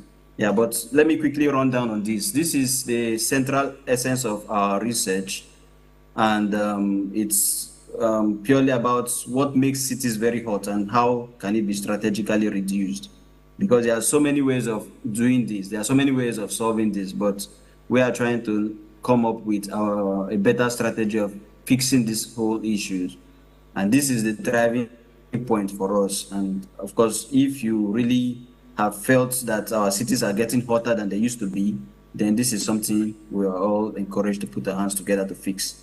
So globally, this is what it has been like from the Industrial Revolution. We've had these increases in temperature, but I mean, before it was more of the ups and downs, fluctuations. Some years it goes up, later it comes down, but suddenly from about 1930s and so, it became so on the high side all through, and it has been increasing all the while. So this is not just a Nigerian affair, it's a global affair, which everybody, everywhere in the world, they are taking strategic steps, to make our cities safe, because now they are more or less hot, and too hot. Now, if we narrow down again, we start seeing, like, in Africa, you get to see what the heat is like. This is the maximum temperature. So you can now see that not just red, it's becoming even dark at those spots. You get to also see what NIMET has shown us, that, yeah, these temperatures will definitely increase. This is as at 12th of March, 2024. Again, it's not so direct. So even for those who are into research that are related to this, you agree with me that temperature is one thing that is very, very chaotic to model. So we too are also struggling with how do we understand the dynamics of this whole issue and how do we fix it strategically. So if we come down clearly again to Nigeria, this is something this is the mean surface temperature view of Nigeria, just areas that are greater than 32 degrees Celsius. And this is an image for January 2020 to January 9th, so of course, still on 2020. But one thing that is very, very catchy here is the fact that, yes, the whole of the northern areas are covered with the reds. It's like hotspots all through. But you get to see that even where we have cities that are close to the Atlantic Ocean that should be at least, cool, you get to see that all of these cities still have, these red dots in them, showing you that, of course, they are supposed to, like Lagos, supposed to be in a cool area, but yeah, but the cities themselves are very much hotter than their peripheries. So this is one thing that is very significant, which we too are also trying to see how well we can understand this. Because of time, we will not be able to go through other dates, but we can, go through other sessions and see other results, coming up, which might be interesting. This is for March, what March looks like. Even when the whole country is like red all through, you still get down south, you still get this effect of, the cities, even Warri, Port Harcourt, and the rest still, showing this heat index, which comes with a lot of issues. It got very hot, people get heat strokes, different effects, are bound to happen. So basically, this is what happens in the urban areas that makes it so dramatic. You have the sunlight heating up the areas. You have automobile heat. You have other devices like your air conditioners, all of them generating heat. The buildings are attracting the sunlight. The urban system is really, really being warmed. And that's why most times we get carried away with how these cities are, how we're dead. Most of these cities were formerly rural in nature. They were close to nature. They had the greens, they had the water bodies and the rest. But all of these things are slowly being taken out. And that is why we refer to this as ruralization to urbanization. So this transformation is very, very critical. And of course, we know it's there. We wouldn't stop our urban areas from developing. We want our cities to grow and be vibrant, to also have regional competitiveness. Fine, it's perfect, but it comes with challenges. And that is why we have some sort of effect like this, where you now have the urban heat island effect, that cities, the CBDs, the central business districts, are very, very much hotter than what you have at the outskirts. So these are serious issues that we are trying to also look out to see how we can solve. Now, just to give a bit of a, sorry, please maybe help me mute. Yeah, thank you so much. Surface temperature, increasing surface temperature in our cities causes a whole lot of problems, and even around the world, even in Mecca now, we've had a series of cases popping up in different areas. Most times when the calm returns, the rains comes, everywhere is cool, we forget about these issues. But whenever the heat sets in, the summertime sets in, the dry season comes, we come back to the same drawing board again. So how do we stop coming over and over to these things because of these issues? Hyperthermia-related diseases, increased cooling costs, productivity losses, you feel dehydrated so much, leading to even like kidney stone, painful urination, so many strange illnesses. And of course, just like other vector-borne diseases, because of the heat, all of these things come in, and it's not so good for urban dwellers. Most of us prefer to live in the urban areas. Yes, but that's the other side of it. But again, for us Nigerians, when we add what we call the urban propellants, the whole equation changes again. This is the part where it's difficult for people here in Netherlands to understand what it's like living in Nigeria. For instance, is it not when you even have money to even buy an AC or maybe even install an AC that you'll be talking about AC cooling costs? Is it not when your fan is still blowing cool air that you say, okay, you have fan that is working, or maybe you have rechargeable fan or something like that? It's not when you even have power supply. So all these urban propellants are still there to make these things worse for us. This is the issue we are faced with. This is what we really are trying to deal with, and this is how complex it can get. So what we are suggesting now is the use of green infrastructures. It's not just because we love greens, okay, fine, it's just plant a tree and go. But how do we use it to reduce surface temperature? Not just, okay, for the aesthetics. We need to go beyond the aesthetics. And that is why we're trying to do this in a bit of a different way now, to see the best way we can use to achieve this. For instance, if we bring in different sites, okay, fine, just find any place, plant trees anyhow you like. How about the kind of species we are planting? How about the particular site? Is that site suitable for it? These issues, if they are not properly done, will end up creating more problems, getting negative feedbacks, which is not a good ideal for us. So for green infrastructures, it comes with a whole lot of benefits. It has different benefits. It's good for the environment. Yeah. Other things are associated with it, like carbon sequestration, reducing noise pollution, memory attention. The aesthetics of it is also good. It has a lot of benefits, but this is one good work by Babalola and Daramola in 2019 that showed that when you have parks, the temperatures in such areas tend to reduce drastically. And this is something we're trying to now see how we can also implement it, with stakeholders from Nigeria. And that is what is now turning the way we are working in what we are trying to do. So this is like a brief overview of what our study is like. Because of time, I may not have enough time to now want to go through all of these components, but this is what our big frame is like. We are trying to understand what makes cities unique by looking at the landscape character. Well, it's a study that is ongoing. We're also trying to establish the temperature profile of cities and to now see which, of course, of these cities would be our normal test sites we could use, for our assessment.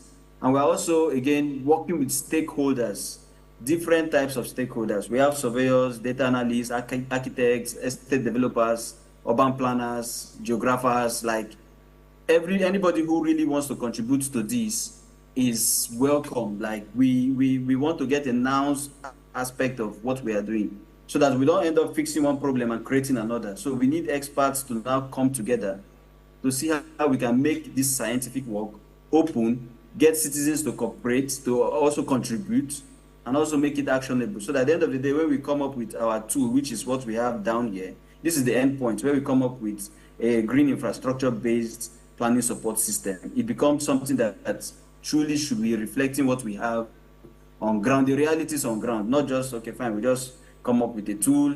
What if we come up with a tool here in ITC, just like you have the EWIS, you have other packages that, of course, ITC have developed before now, and it's still difficult for people to use, or you need serious training for you to be able to use it. It won't be really a good thing for us. So again, the equation is, why do we need surveyors? Surveyors have these solid grasp of geospatial technologies.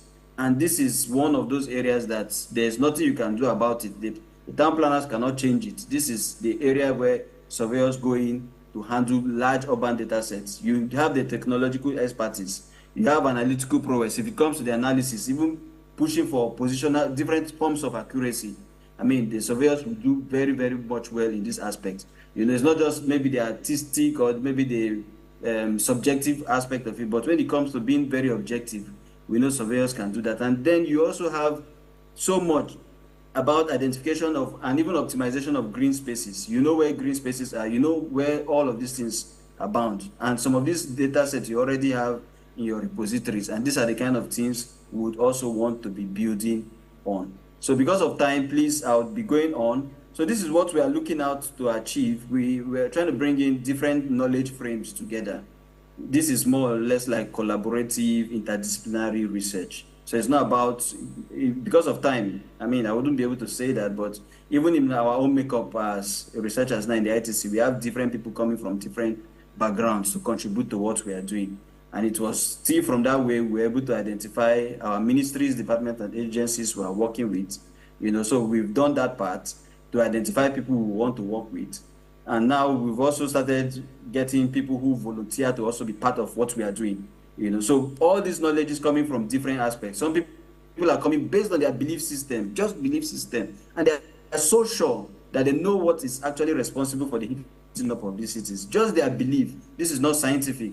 But even at that, we are trying to also sieve that into our research so that we end up using what is out there, not just what is in the literature and all of that. So, but we need to work with stakeholders together to build all of this. Normally, we should finish and recommend, but now we're turning it a bit around by making sure that people contribute to what we are doing. And at the end of the day, it's left out and it's made open, because that's the essence of the whole of this too. So we have stakeholders engagement, which we have periodically every 3 months or every 4 months, depending on when we have inputs. And people have already registered to come on board, which has been nice for us. So for now, we have some deliverables already.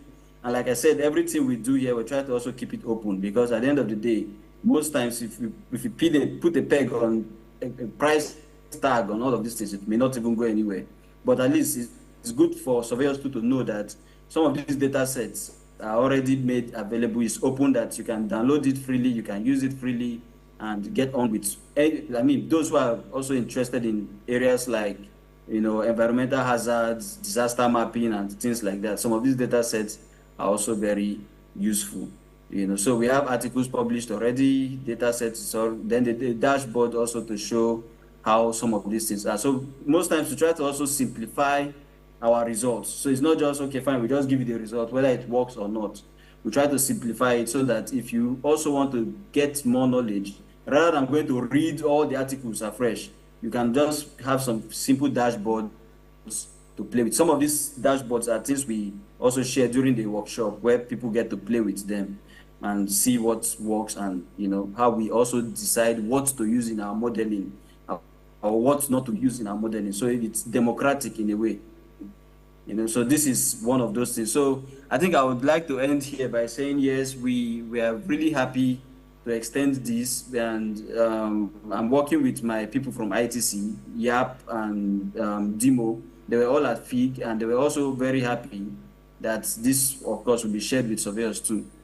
So it's really a good thing. If you are interested, it's also good you scan the barcode and join up with what we are doing already. Thank you so much. I know my time is short. Thank you so much.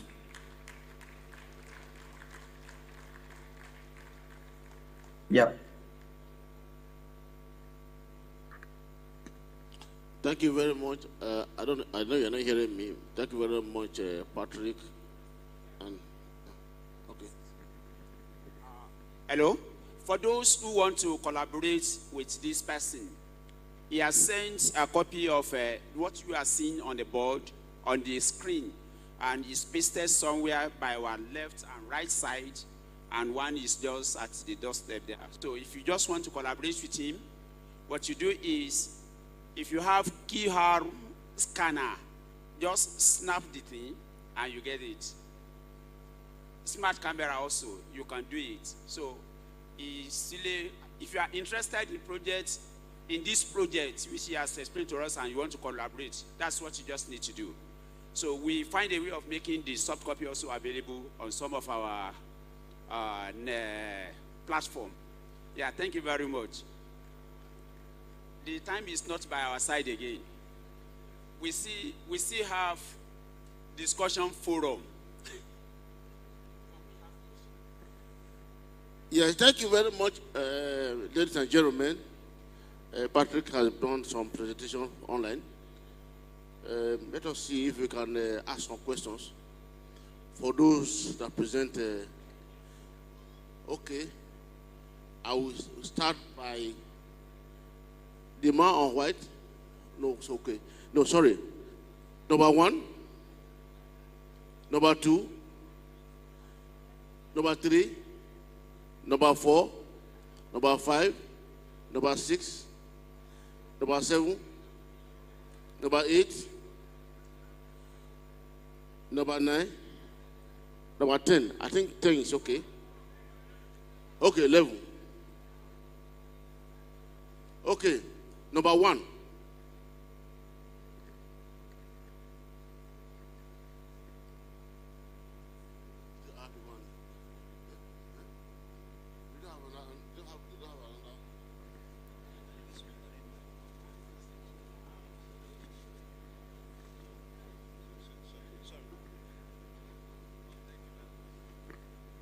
Thank you, my prof and dean.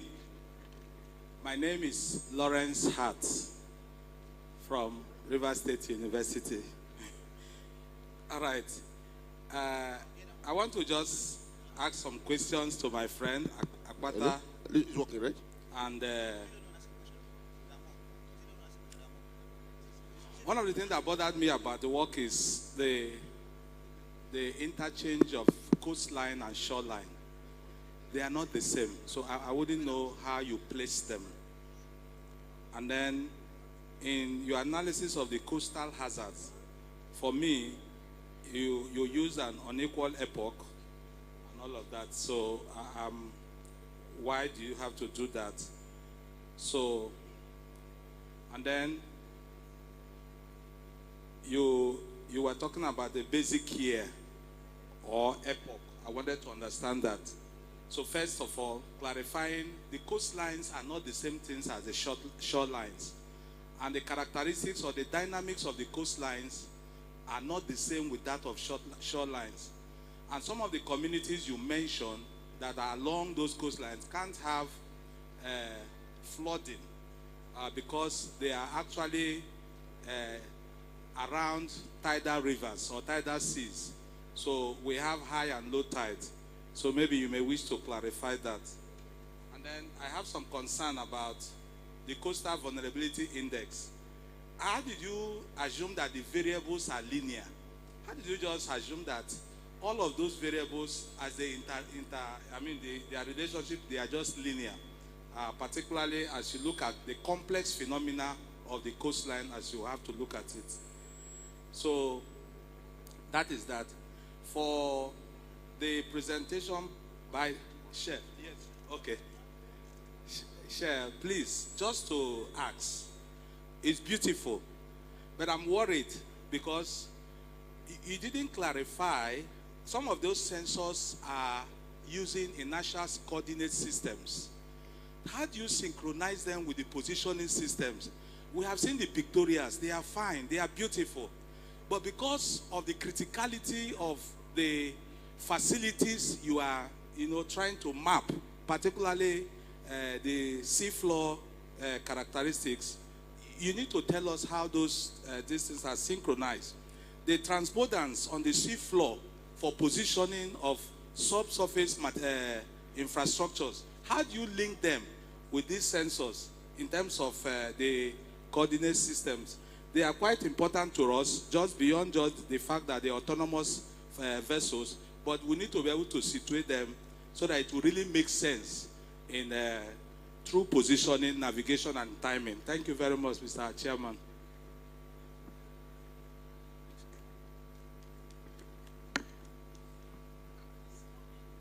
The president of the NIS, with his executives, fellows Hello, in the House. Please.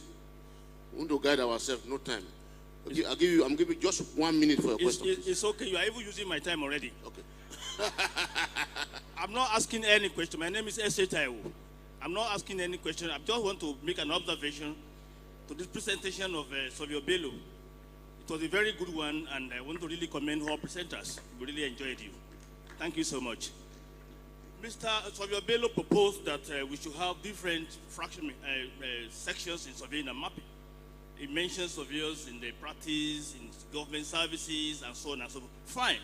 But I would really want to call your attention to probably we should take it along probably the various disciplines or various sectors in surveying, like hydrography, cartography, cadastral mapping, land tenure system, geodesy, GNSS, and all these AI we are talking about, and possibly, peradventure, maybe research. Because all the other areas which you mentioned, they overlap. But when we want to say we want to really specialize, and essentially the people you refer to as probably your model, the engineers, they have electrical engineering, civil structure, highway engineering, and so on and so forth. This is just my observation. Thank you very much. Okay, the next person, please. Hello, I am Gertrude Nanja Nja. Let me commend all of you for your presentation. For my sister, you have an employment in University of Calabar whenever you're ready. To do with Surveyor Bello's question or presentation, my worry there is that sometimes you use surveyor generals. But I think all of us went through GSS 101. It should be surveyors general. Please, I wish we take that to know. And then finally, we talked about, a lot of you presented on hydrography, flooding. Over time, we have been talking about flooding, especially in the Middle Belt, particularly the Benue Trough. Please, I want to ask, can we still say, with all this flooding, Benue State is still the food basket of Nigeria? Can we truly prove that?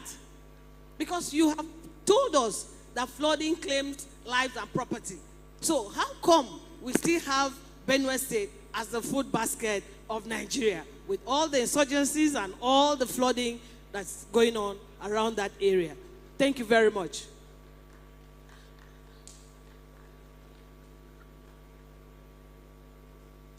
Sahid Olani is my name, from Federal School of Surveying, Oyo. My question goes to the first presenter on moderate flood along the River Benue. And at the conclusion, you said there are no predictive model for moderate flood prediction. So, but that assertion, I would just want you to look further. There are so many of them, and the theme of this conference is talking about artificial intelligence. There are so many of them, which include machine learning, even including cellular automata that you can use for flood predictive model. And on hydro, I want to say that for the experts in the area of hydrography, honestly, when we are talking about artificial intelligence, and that is the next level to move on to. And all presenters have done well. And also on the presenter on land use land cover mapping, I think all the presenters that work in that area, they dwell so much on land use land cover mapping, which is one of the earliest method of land use land covers, which is under post-classification comparison method. When we are talking about artificial intelligence in this realm now, we're talking about machine learning, cellular automata, artificial neural network, and a whole lot of them like that. So we have done well, but we can still do better by using some other method that really showcase the importance and the capability of artificial intelligence. Thank you. Thank you. I want to, all protocols observed, Olukayo Dekundayo. I want to thank all the presenters, and I want to borrow 30 seconds from the third person who questioned. So please, Chairman, bear with me, because I have 3 questions to 3 presenters here. Let me start with the last one, which is the person who presented relating the RTK coordinates generated with the global computations. In comparison, this is because the RTKs used were having coordinates based on the local systems. Oftentimes, it's not entirely, synchronous with the global system. And for this reason, you will continue to have differences. However, they are more consistent when they are observed locally. And that is why you see that variation not too much when you check them independently, compared to when you are now relating them with the global computation systems. For Surveyor Bello, what you are presenting to us, there was a time I said the probability of any African team winning the World Cup is less than 10%. And that is because there are quite a number of European teams, and they all just need to have the basic 11 players on the field. So if you have more countries participating, where about 48 or thereabout countries will participate, which will eventually be brought down to 1, you will know that, and then the Africa is just having about 4 or 5 representatives. Definitely, their probability is very low, while the other European countries that have almost half of the entire number we have. So this is all about having the same membership working in different areas and achieving the same results. And that will help us better if we see how to integrate it without necessarily making it to cause division amongst us. Finally, for the first presenter, we men in surveying, I want to say on flooding, yes, flooding comes almost regularly, but because they know the period, most of the farmers already know the period, just like he also said it, between September and October. So they know the nature of crops and the time they have to plant in order to ensure that they harvest before the flooding comes. This is a regular thing. They are already familiar with that. What I think needs to be input here is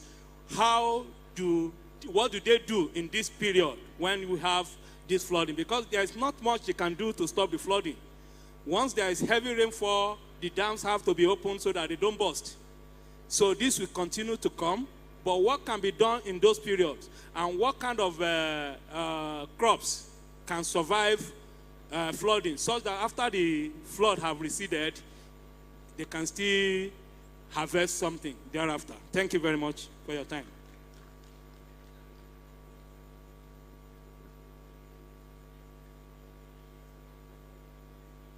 Standing on the assistant protocol, I'm Brahimo Latif Babatunde, a practitioner from Ogun State. The first question goes to Savio Bello.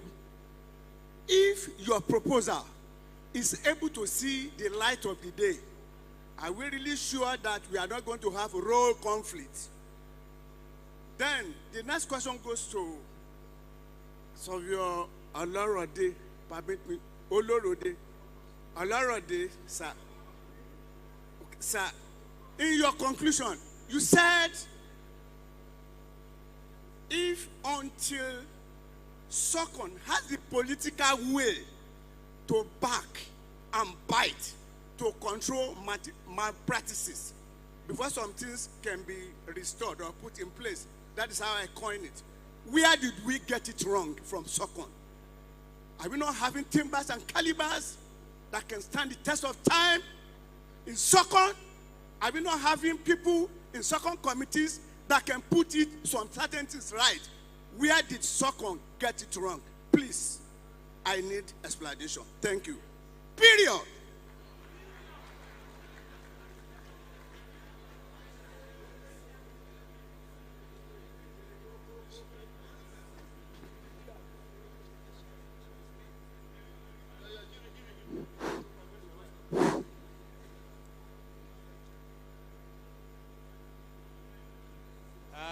Good afternoon, everybody. I am Surveyor Francis Opute. I practice in Delta State and the South. My question goes to the presenter, Mr. Akpanta. I think. Akpanta. Okay. Now, the paper is timely because not quite long ago, it's still happening. This coastal road, Calabar to Lagos, it has generated some upheaval about the actual position of the shoreline. The shoreline has been a moving target, and because of the rising sea level, this shoreline's position has been inching into the land, and that makes that position as a position of the law, saying it is 200-meter setback, defines where it's available to the communities. Now, there is a lacuna from the point of fact that the shoreline is not static in Nigeria, because the coastline is not rocky. It is more or less swamps, and this does not withstand the ferocity of the advancing Atlantic. So, what can we offer surveyors to cure the defect of that law that is no longer applicable to certain extent of the coastline, because such coastline is being eaten gradually into the sea. I had a similar problem when I was doing a job along the coastline at Escravos. I found out that some points that we established along the coastline. Please, time up. Yeah. Okay. So, my defense is that how can we surveyors provide a cure to that law, because some communities are continuously under threat. Thank you. Thank you, thank you. The next please.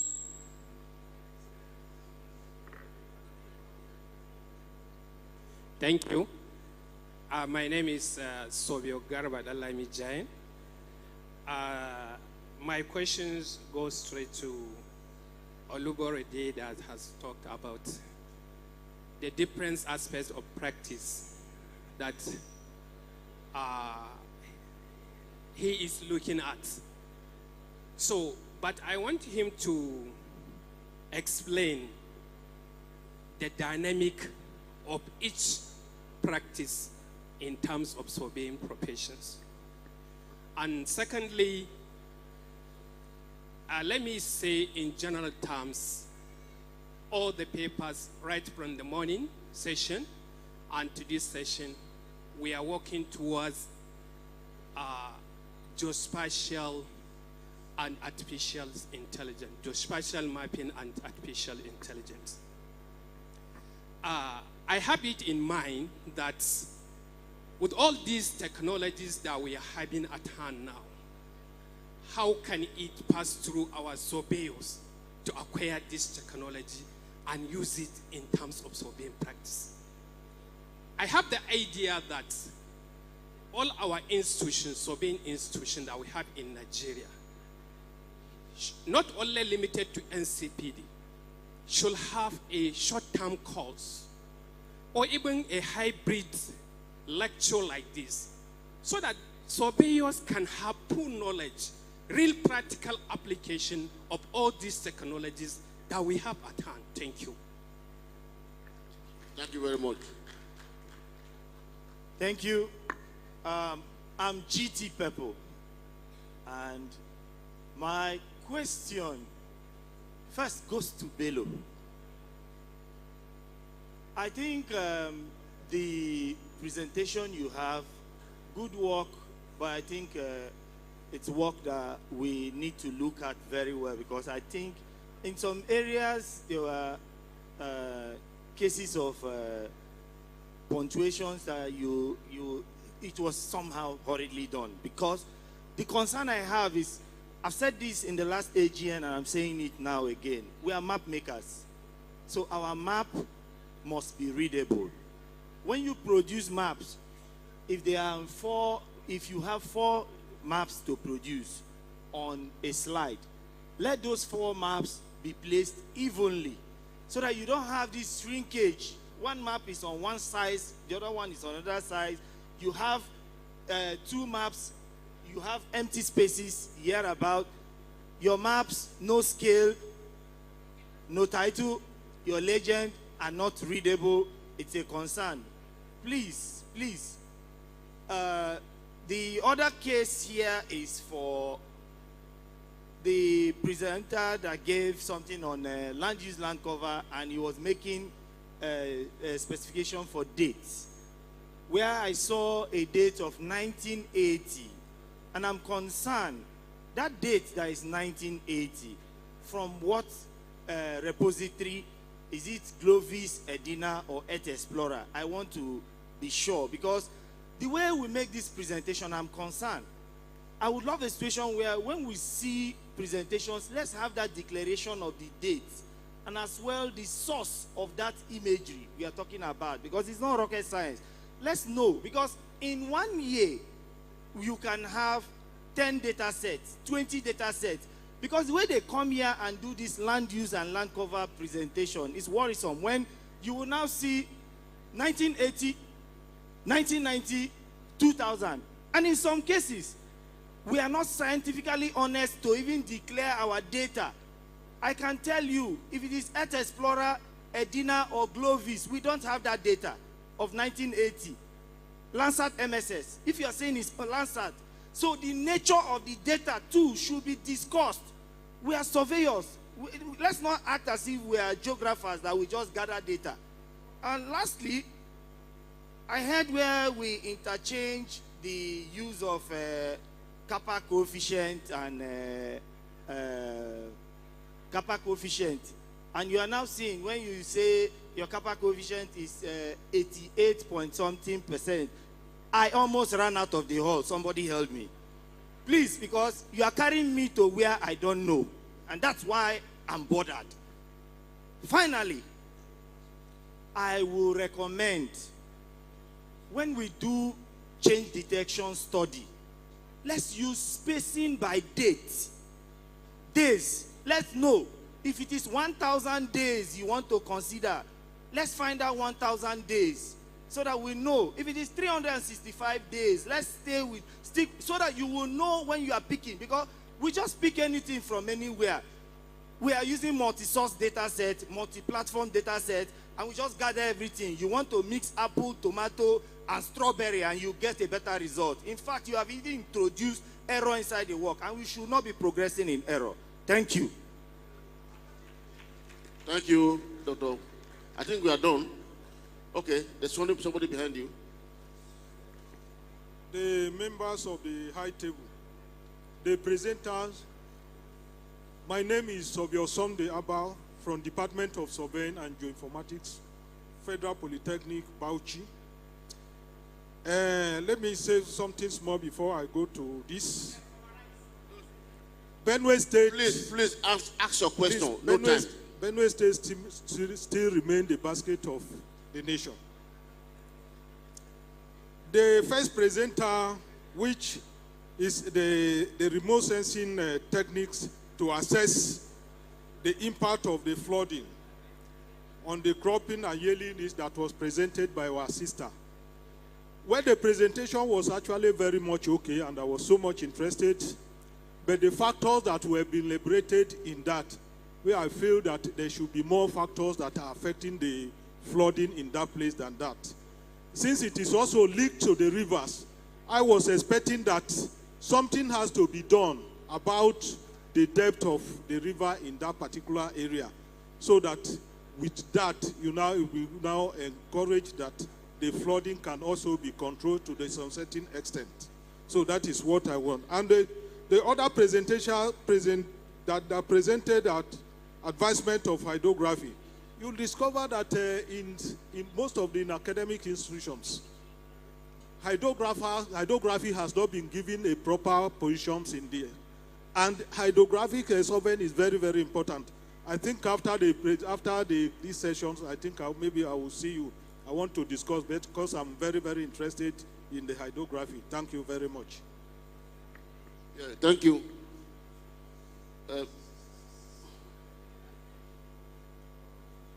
Okay. Good evening, everybody. I want to talk about the coastal road, which has commenced. Use the mic, please. I want to talk about the coastal road, which has commenced from Lagos State to Calabar. That what are we doing, the surveyors, to guide the federal government so that the road is not later eroded as we are talking here? Thank you. Okay, I think the last person is here.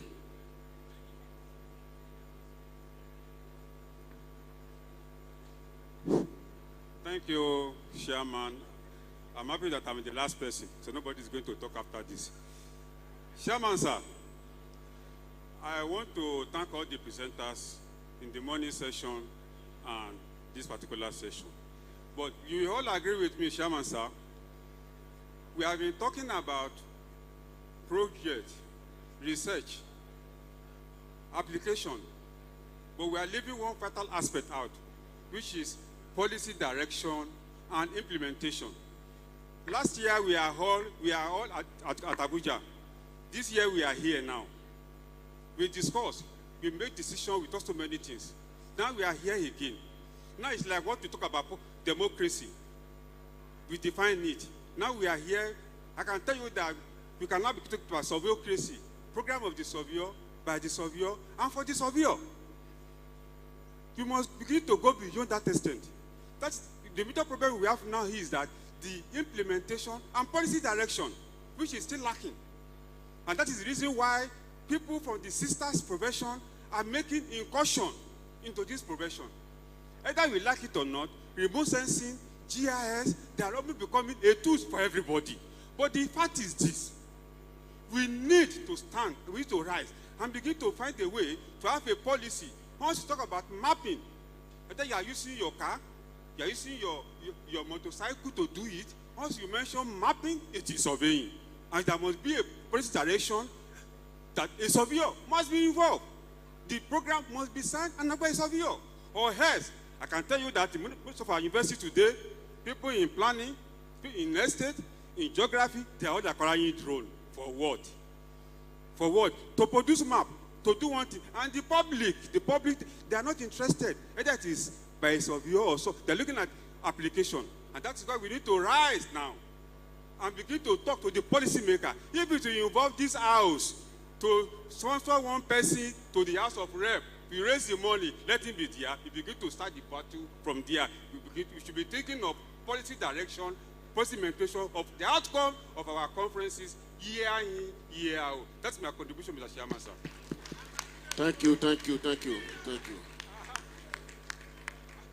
Yeah. Let us attempt to answer the question. Okay.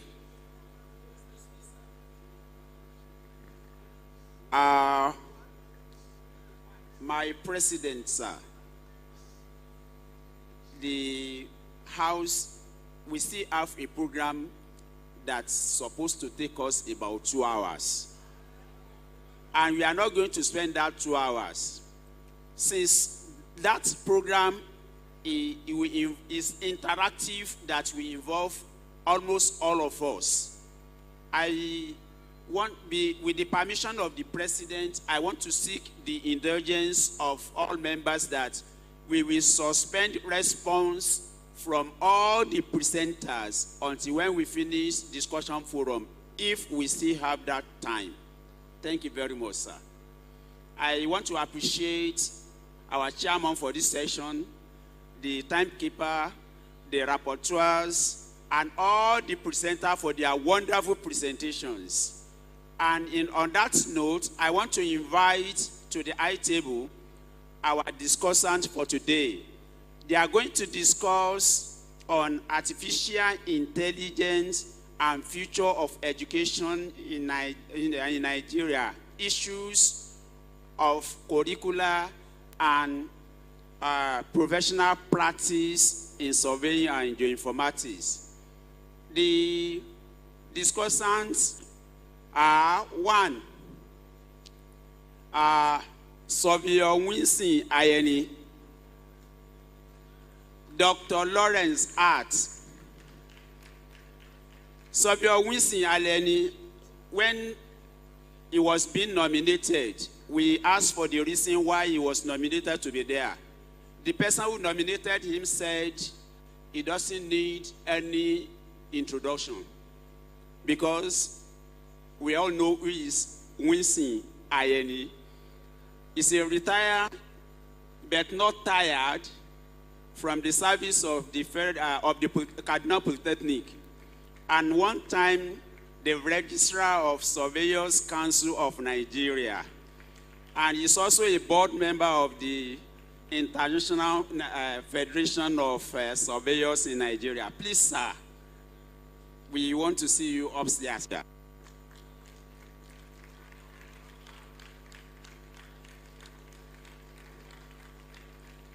Because we are discussing, we are looking at the older generation, the middle generation, and the incoming generation. So the next person I'm going to invite to the high table will be one-time head of Department of Surveying and Geoinformatics. He also lectured in the Polytechnic before he got to the university. He is Associate Professor of Surveying from Rivers State University, Port Harcourt. I'm talking of no other person than Dr. Lawrence Hart.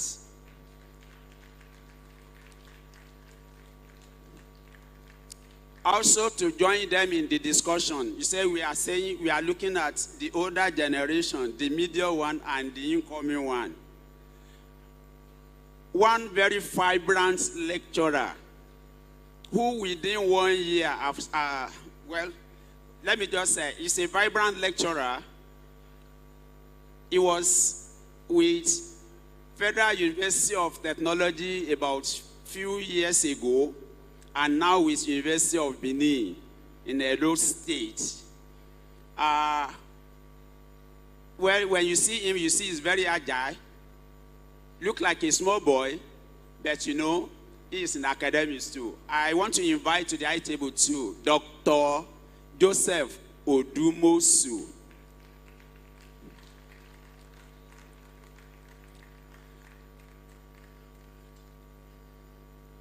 Well, there are very few minutes to talk. Then we will all discuss, because we said it's a discussion forum. I'm going to coordinate the program. Where is my laptop? Hey, somebody lost his second eye.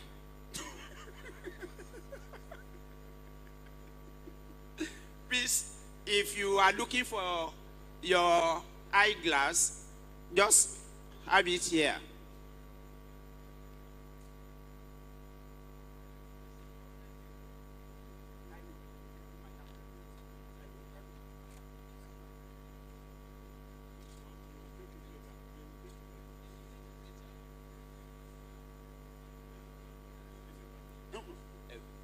Okay, hold my bag for me. Let my laptop.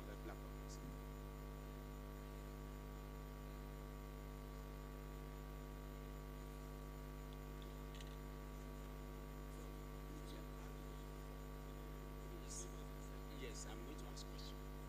Then you talk briefly on those questions.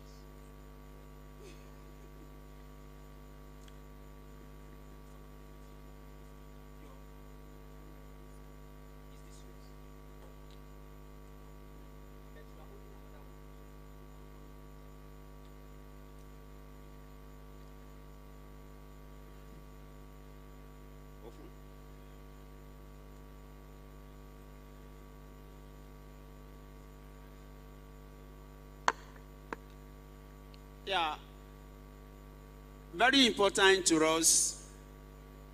This topic is even yet to be completed. Like, we should look at some of the keywords in our topic. One, no, just that page only. First, okay. One, we have artificial intelligence. There is education, well, I put it education in Nigeria. Then curriculum is there and professional practice is there. And the one that is missing on the board, on the screen, is surveying and geoinformatics. So, then along the line, when we look at all this, we will first look at the meaning. Then, when we look at the meaning, we will look at how we can integrate. Then what is going to be the benefits, what will be the potential, and of course, what will be our challenges if we integrate artificial intelligence into geospatial information technology or surveying and geoinformatics to actually have good education for us. We are going to look at it one after the other. I will first ask question. And my first question will be, what is surveying? What was surveying first? Then, what is surveying now? I'm saying, while we were in school, then our own generation, which was handed over to us, we have a definition. Then, surveying that time is different from surveying today. I want to call on our elder here to tell us what was surveying and what is surveying now. Thank you very much, sir. I want to thank you for this opportunity. I didn't think I was that old until I saw Dr. Lawrence, who used to be my student. I said, Jehovah. 40 years ago, there was no Dr. Lawrence. There was no Dr. Odumosu. There was no Professor Ememgini. We had engineers pretending to be surveyors. And they wrote books for us, like Clark Volume 1. Clark Volume 2, Bumford. And they thought, in their wisdom, that surveying was an art and the science of capturing position to define something uniquely. Shiked. That's it. That was surveying. And so you took a theodolite, you did window A, window B, face left, face right, 8 times. You took a mean, and that was surveying. Those were the days. Surveying today has developed through stages to where we are today of saying AI. Surveying has developed so much that we now begin to define surveying to say, some people call it geoinformatics, semantics. The tools you use are the things that have changed drastically. We used to do face left, face right. Total stations these days have one face. So there's no face left anyway. Today we say surveying is the capturing, the processing, the analysis, the presentation, and the management of geospatial data. With that type of definition, obviously, where you capture begins to give another definition to what you are doing. If you capture in water, we say you are doing hydrography. If you capture from platforms that are visible, we say you are doing photogrammetry.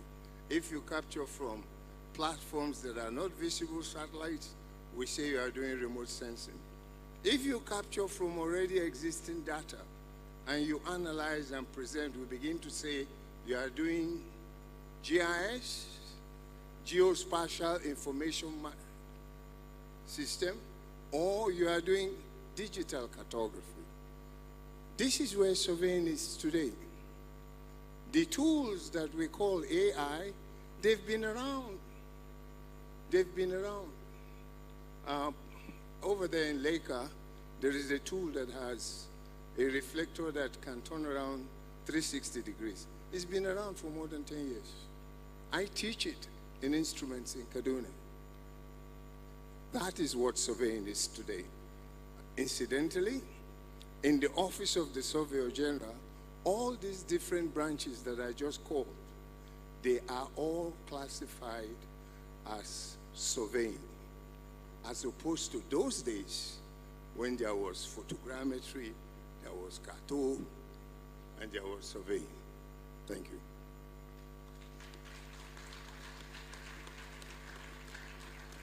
Yeah, that's a good one. Thank you very much. Towards when he was about concluding, he said, he mentioned AI, and he said it has been around for long. I want to believe that AI started, artificial intelligence started from Yoruba land. We have Osanyi. We have Shigidi. And we have been sending them on errand. And they have been bringing a lot to us. Well, and of course, when Prof presented his paper yesterday, he said AI started in Africa in the 50s. Well, whether it is in Africa, whether it's a Yoruba, Shigidi, or Osanyi, let us know what is AI. Dr. Lawrence, can you give us the meaning of AI? Thank you very much. Thank you, sir. I also want to thank and express my appreciation to have the privilege of sitting with my teacher and my boss. Thank you very much. I've been reflecting to see how to put this phenomenon, this concept of artificial intelligence, so that it makes sense. It is a phenomena that we took from computer science, but we are bringing it to bear to solving spatial problems. So I said, artificial intelligence seeks to develop systems which seeks to imitate human intelligence without having in claim to understand constitutional procedures. So we will be able to, for our own use.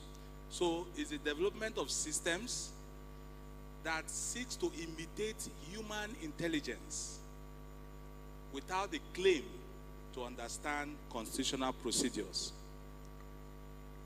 So, artificial intelligence has the potential to revolutionize the way we collect, manage, and analyze spatial data, because we want it to be useful to us. It helps us to provide new insights into the real world. The business of mapping and surveying is to express the real world in form for which we can interpret as it is based on the data sets we have, used. So it helps us, artificial intelligence helps us to understand the processes of perception and reasoning that underlines the successful problem solving, and to help them put them into computer programs. So we can say that artificial intelligence is a fundamental technology for building expert systems. They help us to solve problems within our spatial domain. Thank you very much. Wow.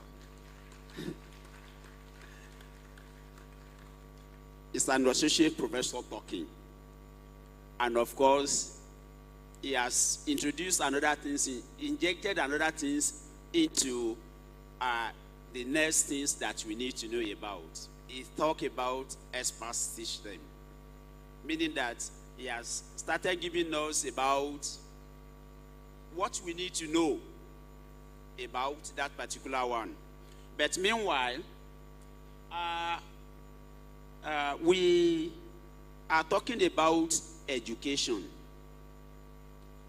Each time we talk about education, some people will just believe that I need to carry a book. That is why I'm educating.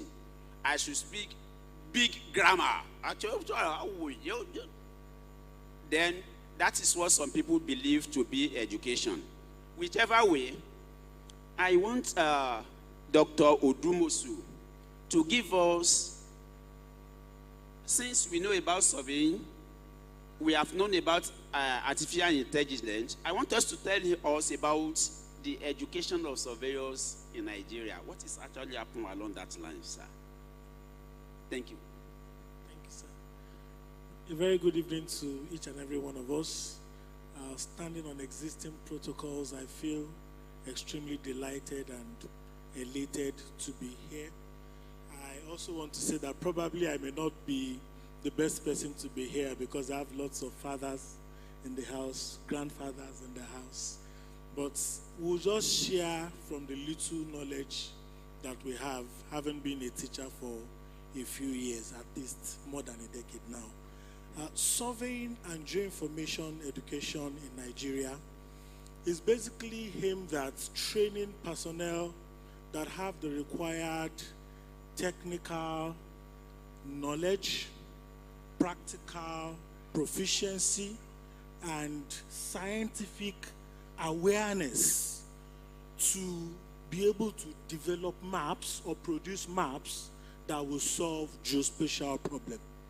Take note of 3 words: technical capacity, practical proficiency, and scientific awareness. So in this line, surveying and geoinformation education in Nigeria, as it is all over the world, is in 3 strata or 3 levels. We have the technologically inclined, which is much more driven in the area of practical proficiency, handling equipment, using equipment, and the rest. We have those that are more of theoretically inclined as to the why must I do face left and face right? Why can't I just do face left and get out of there? Why must it be a fuzzy logic that I'm using and not SVD? Why am I using convolutional neural networks and not artificial neural networks. The whys, and that comes into the university education. And the more advanced part of it now goes to the research-based area, where we talk of the postgraduate programs, the masters, the PhDs. And that now has to do with, if I could use the ANN and the CNN, from ANN to CNN, then what next? What is the next level? Where are we going from here? So sovereign education is just all about this. We want people that are technically sound, people that are practically sound, and people that know why they are doing what they are doing. Thank you, sir. Yes, it's becoming more and more interesting. Technically sound, scientifically, practically sound, theoretically good, yes, practically oriented. Yeah, yes. Looking at those three wells, that one will suggest another thing to us. Some people will take part and look at the practical area. Some will be thinking of the scientific area. And of course, the theory will go along. To acquire all this knowledge, you just need to belong somewhere. There's a place you need to go to acquire the knowledge. So that one will lead us to the type of institution we have and the products. Then somebody needs to regulate. And of course, we know we have so many in line. We have the Surveyors Council of Nigeria. We have Nigerian Institute of Surveyors. We have National Board for Technical Education. We have National University Commission. And of course, we equally have our various institutions. Our father here, sir, can you build for us and tell us the type of institution we have? What is expected of those institutions? And of course, what are the mandates and what do they hold to actually say, okay, this is an institution. This is an area where I think people will be interested to know the type of institution, the regulators who, and of course, the products. Then can we continue to say, oh, if so-so person go to this, he should get this? Please, sir, enlighten us. Thank you, Mr. Moderator. Education of surveying and geoinformatics in Nigeria is taking place in three types of institutions. There is the polytechnics, and they are the majority.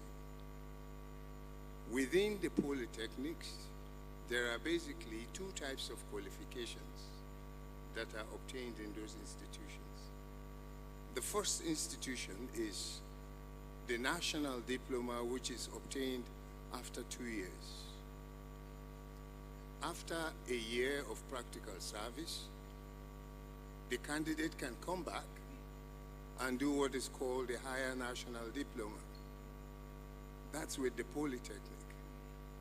There are two other institutions within that category that SOCON has partnered with to bring people that are technologists to managerial level. That is, we call them post-HND programs. That is Kaduna Polytechnic and Federal School of Surveyors. These two institutions can take a HND holder or a first degree holder in a cognate course and bring him to par to become a surveyor. Now notice the word I used. I didn't say a degree holder to be a surveyor. Now this majority of institutions are controlled, are regulated by primarily the National Board for Technical Education. The National Board for Technical Education regulates all the polytechnics and some technical schools. That's its function, to ensure that they produce this middle manpower and, if possible, prepare them for further studies, if possible. But that's not their primary mandate. The main mandate is to produce these technicians that can do when Nigeria needs doing. That's their main mandate. Please note that. The second group, and they are more independent, are the universities. The universities, there are two categories of universities, and some of them are called universities of technology. To my thinking, the University of Technology is not the same as a pure science university. One is a scientist, the other one is producing a high-level technologist or engineer. They are not the same. How you teach them shouldn't be the same. One man wants to know how to prove Stokes' formula. Another man wants to use Stokes' formula. They are not the same.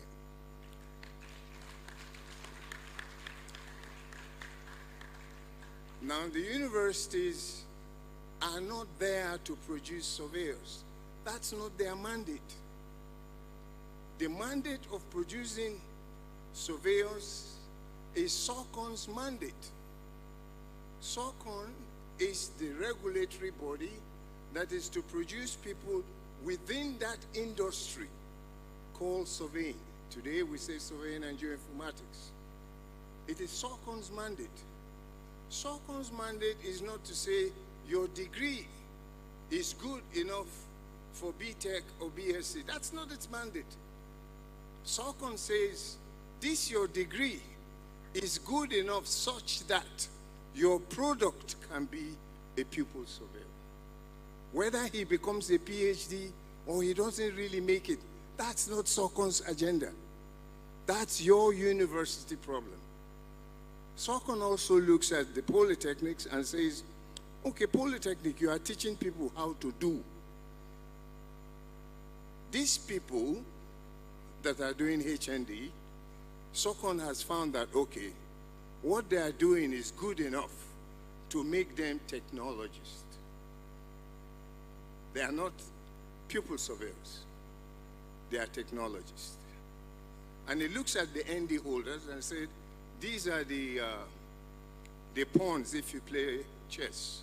These are the pawns, the ones you push forward first to be eaten by the dragons, you know. And these are the ones Lantata will say, I want 2-degree curve, and he turns it. Why? He doesn't ask. He just does. He's the doer. SOCON looks at these three categories of people, and he says, these products are good enough. SOCON went further to look at HND holders and said, well, these HND holders, they've done enough to be technologists. But suppose we improve their knowledge, and that is how the post-HND came about. Now, some people say NIS is a regulatory body. Forgive me. It is not. It is an NGO that has a social and a professional interest in who is doing surveying. Unfortunately for me, NIS is still using the Clark Volume 2 definition of surveying. So someday, we will meet the world where they are, inshallah.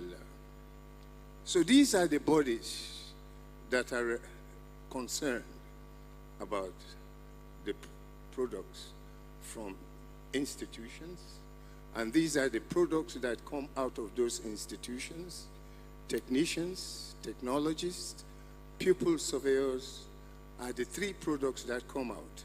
When you pass the exams after your pupillage for 2 years, you will be so registered and permitted by SOCON to practice anywhere in Nigeria.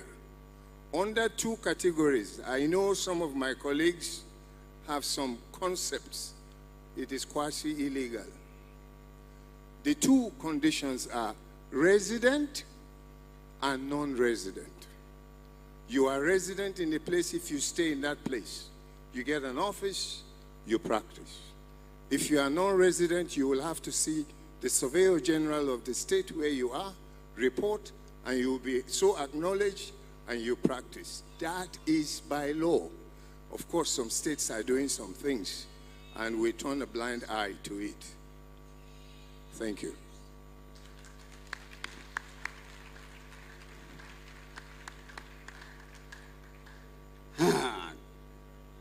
We are getting to some roots.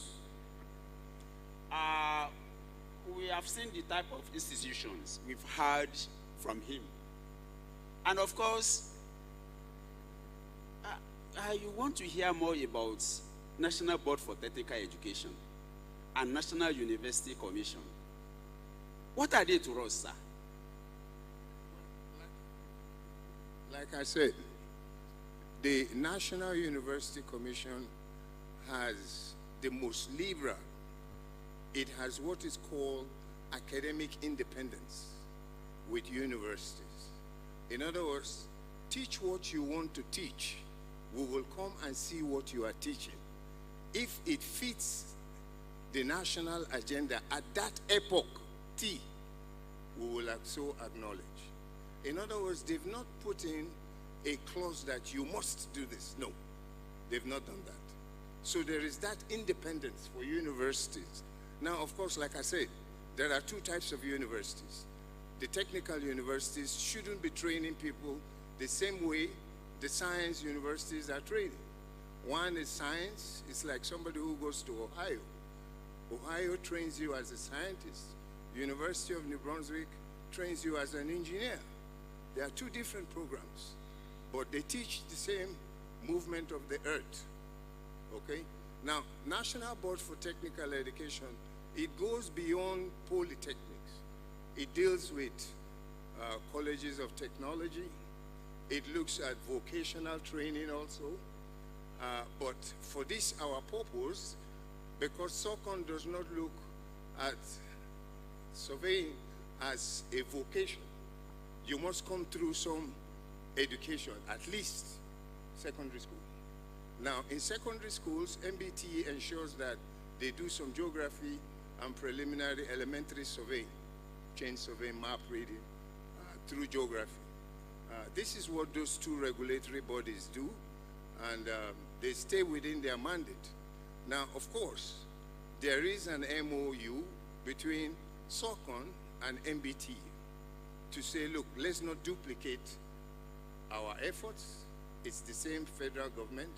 If you want to check out the polytechnic, let's give you some people so that they can also look from the practical content whether your products from those polytechnics are fit. And so polytechnics and universities and, polytechnics and MBT have a better seamless accreditation program. The universities did not sign an MOU, but sincerely, one can't appreciate the fact that they also, in their own way, take along with them surveyors. Maybe not so much by SOCON having supplied it, but they appoint academics that have survey qualifications. So you are not taking the father, but you are taking the son. There is the same DNA, you know. So that is what we have with universities. Okay. Thank you very much. Now we have those institutions there. We have what we call the syllabus. We have the curriculum. We think of a syllabus and course specification. What and what you need to do to say you have passed through this particular program. Then, we have all these. Each one of them, they have their own contents. And of course, they have the depth for us to service just one industry. And that is surveying and bioinformatics. Dr. Dumosu, can you tell us about the curriculum and course specification, especially as relating to the university? Thank you. Thank you, Professor. Curriculum development, like I said, probably I may not be the best person for this. I have many of my fathers, even Prof here, who have done curriculum over the years. But I think I've been part of 2 accreditation exercises in Federal University of Technology, MENA. And thank God my HOD is here. We got it full accreditation. So from what I know and what I've experienced so far, all surveying and geoinformatics curriculums across the country are built because surveying and geoinformatics belongs to this class of discipline we call STEM: science, technology, engineering, and mathematics. In fact, the first thing I tell all my students, the first time I ever have opportunity of teaching them, either in 200 level, I taught 100 level course for the first time in 4 years.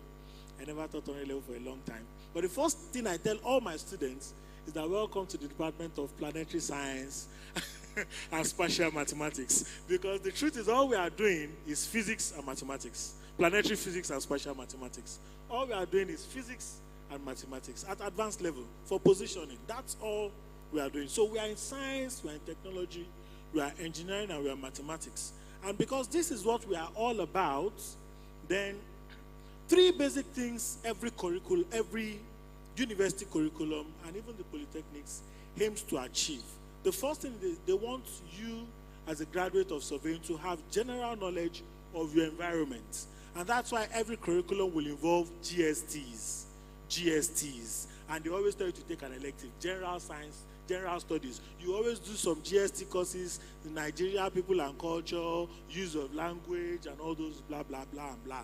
Because they want everybody to have adequate information, at least little of everything is not too bad, about the general environment, and you take some electives. Number 2, every curriculum expects every student to have the professional proficiency and technical prowess that you need to become a surveyor or whatsoever you want, a surveyor, which is what is the ultimate aim, of course.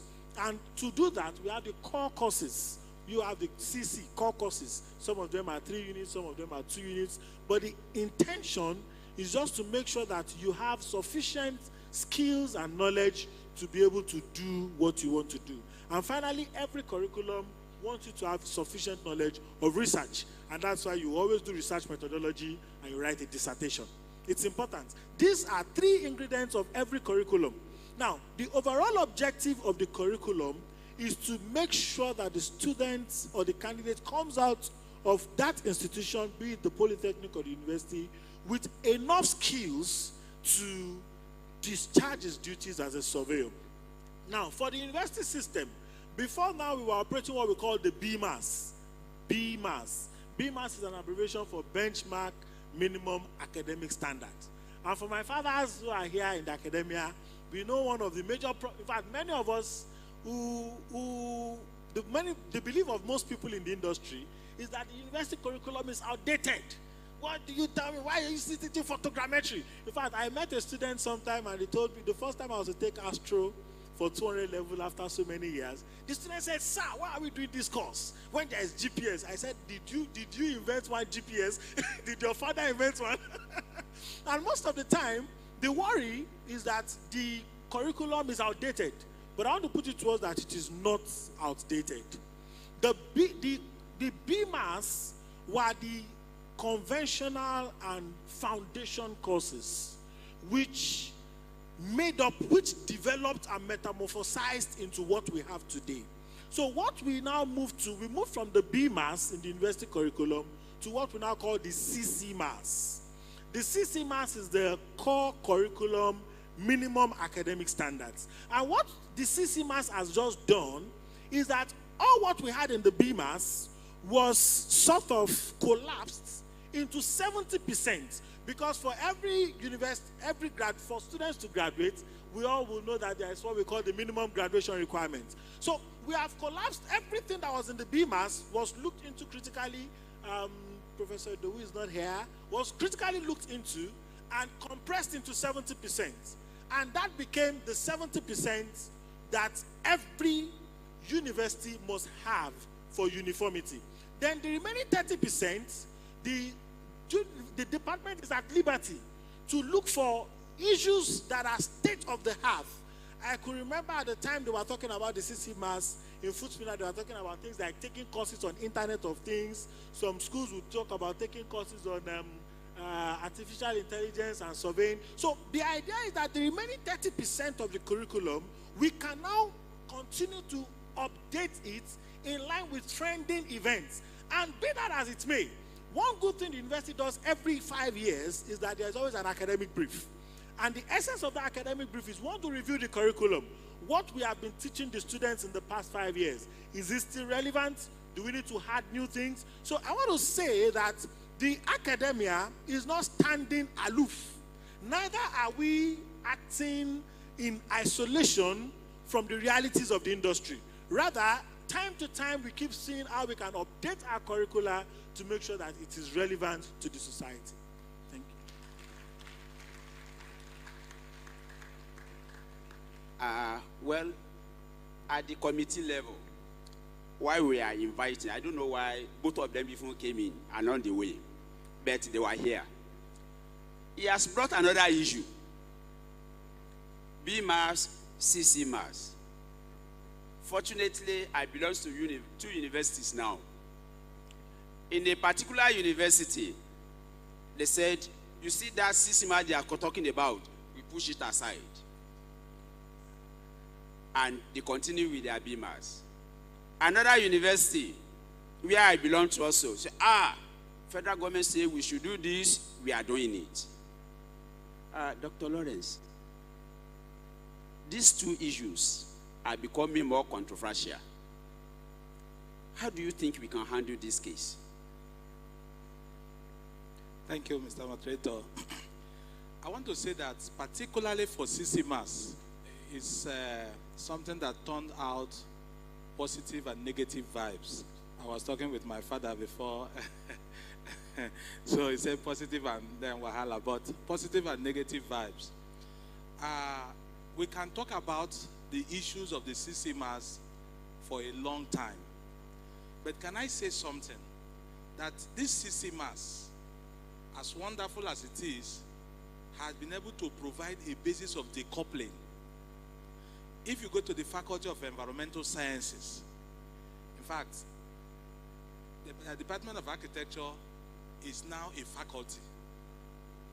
And that at the first instance, they are having 4 departments from the traditional Department of Architecture.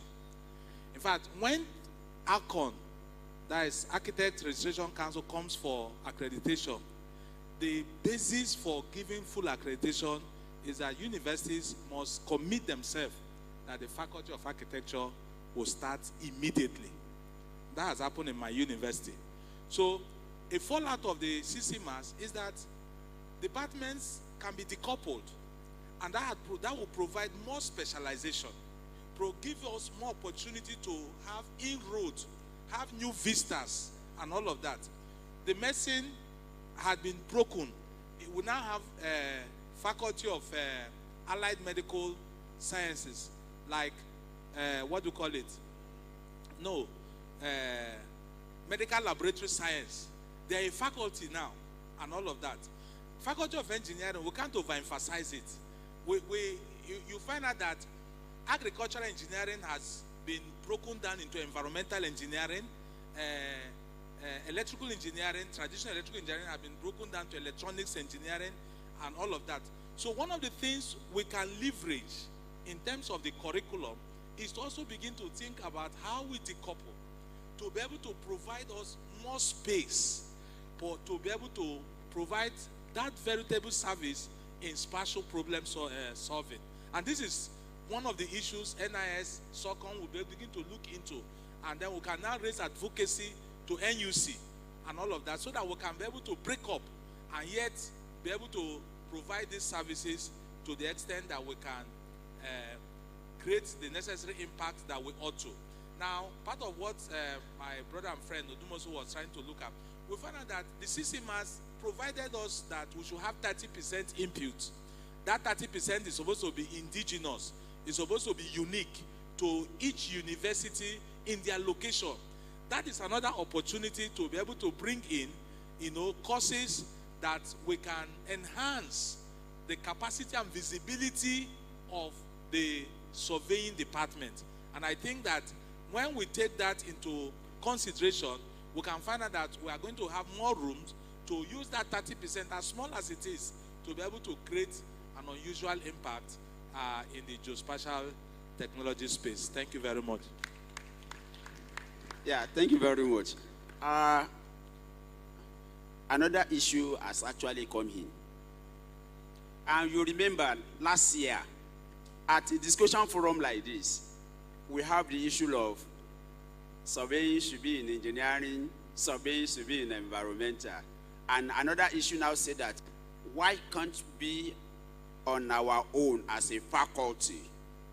I want to, some of you that are here last year, you can remember. But we equally look at a problem into that. Surveyor Wilson, I remember University of Nigeria in those days. The first thing they do is, my own degree from UNN reads Bachelor of Science, Surveying, Geodesy, and Photogrammetry.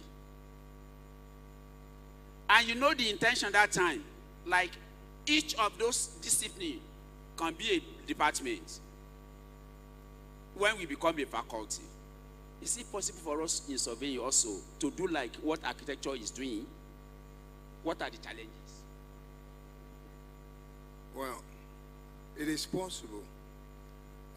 The challenge is manpower. For example, you, Professor Alim, you are covering 2 universities. More than 2. In some developed countries, it's not done. It's difficult for you to be in 2 places at the same time, and some of these professors, in 3 places. I mean, I saw a geodesist teaching basic principles of surveying in a polytechnic. And I go, what the are you doing here? And he says, nah, I go make money.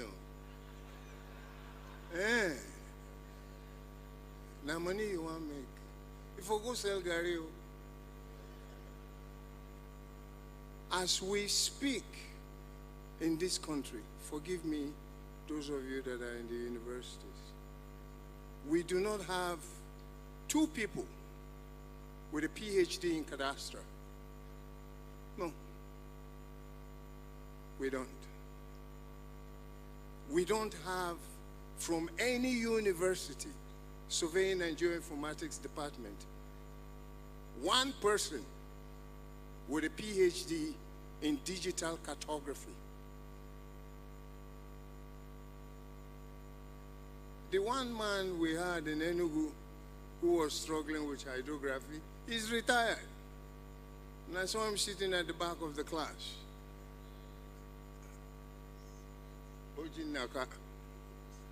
But there are lots of hydrographers in the Navy. So you see, we need manpower development. Of all the more than 40 polytechnics, there are only 2 that have surveying as a department, photogrammetry and remote sensing as a department, digital cartography and GIS as a department. Only Kaduna Polytechnic and the Federal School of Surveys, Oyo. All the rest are pretending survey and geoinformatics. It's impossible to be 3 in 1. It is okay for the university to try to be 3 in 1 because it's actually managerial. I don't expect a university candidate to take a total station and guide a grader because there's an ND holder who can do that. I expect the ND, they say we should stop photogrammetry, but the drones are operating on the principles of photogrammetry, 60-40% overlap, block and strip adjustment. So we need to teach those basic things. We have to understand the depth to which we want to go for each institution. That is why I said you can't teach in the University of Technology the same way you teach in a University of Science. In those days, we had them in geodesy, photogrammetry, and in Nsukka. You have Agajelu and all his crew with geodesy. Today, there is what we call blended education. Today, there is a subcommittee of FIG to which I belong, the SDG committee. Two lovely ladies presented something of Commission 7, Uju and Amina. That's Commission 7. Now, the SDG committee says every subject should be taught such that you see the relevance of what you are teaching to how it applies to the SDG. Now, how many universities do we have that can do that? So yes, I mean, I tried a polytechnic when I was registrar. I said, look, become our specialty in hydrography. And we actually sponsored some gentlemen there. Forgive me for all of them. They are unbelievers. All of them.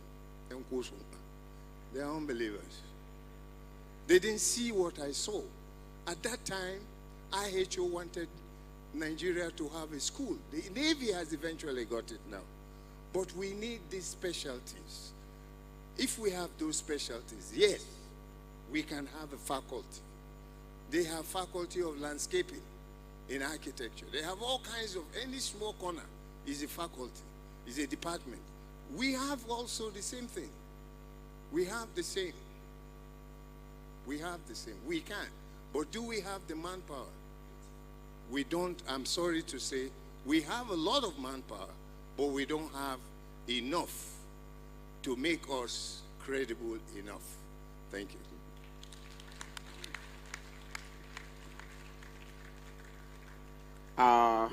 Later in future, perhaps we'll be thinking towards that. Because if you have a department and you call NUC for accreditation, they will expect to see 20% of professors,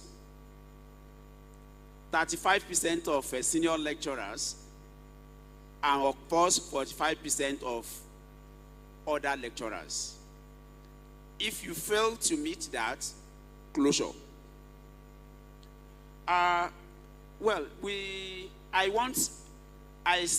This thing should be an interactive session, but the time is actually not by our side. The other aspect that we need to touch is we have learned and know the meaning of artificial intelligence. We know what is surveying and geoinformatics.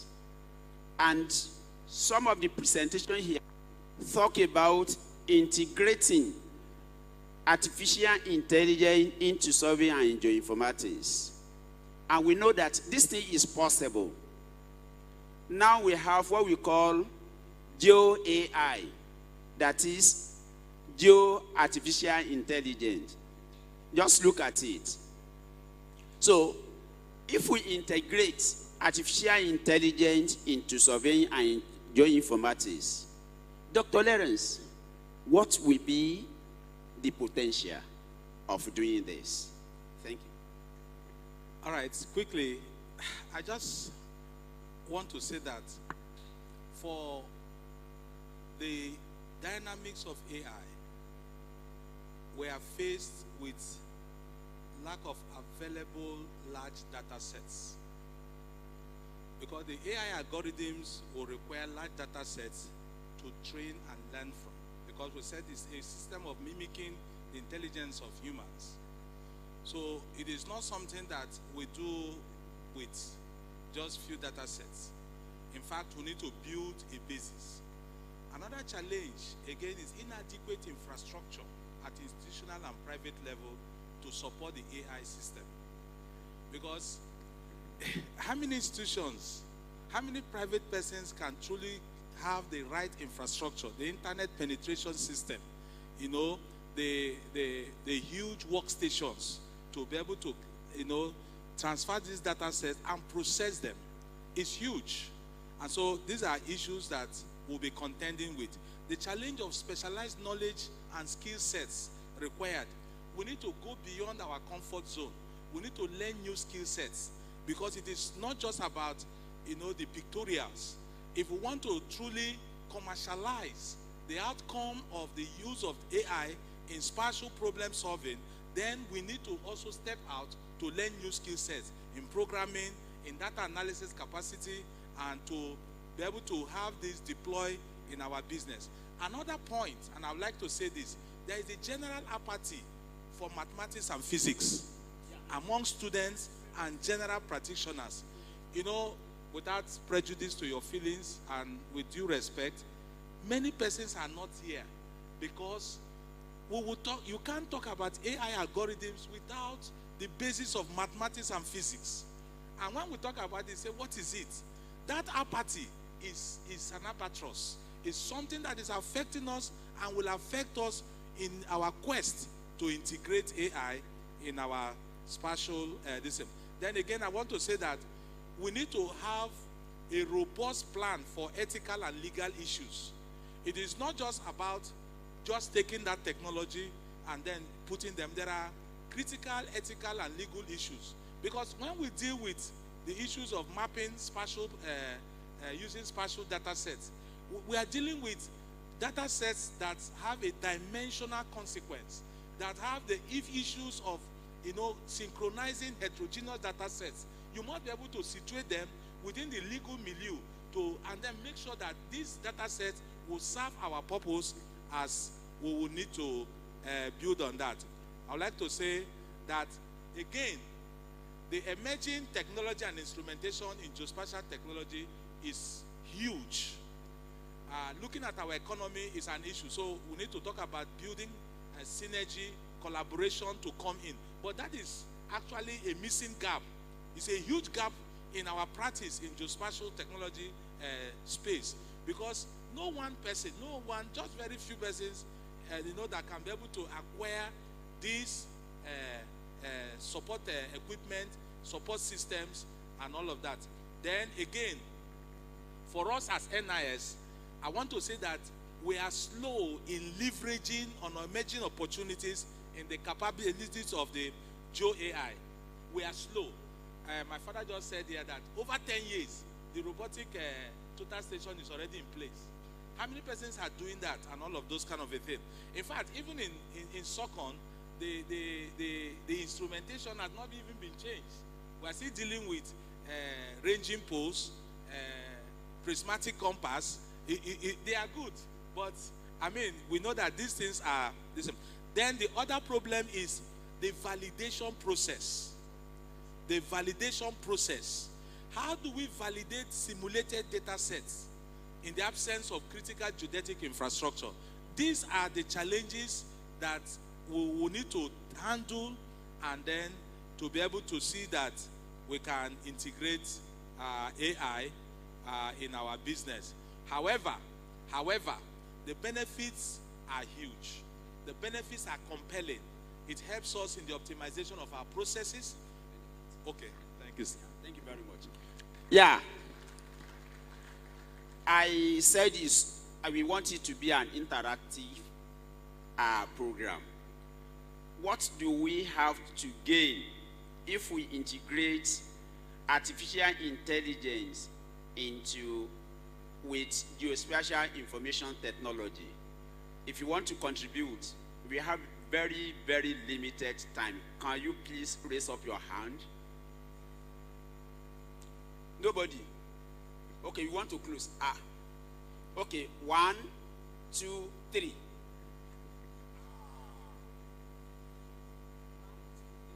Number 1. We men is obeying.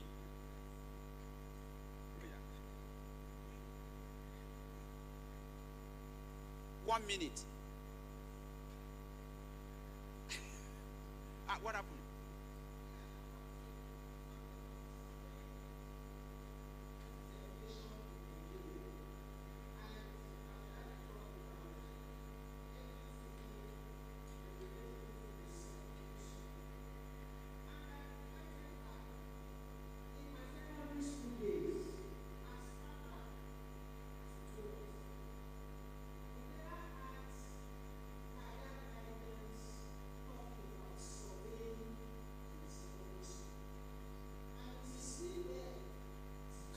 There's no time.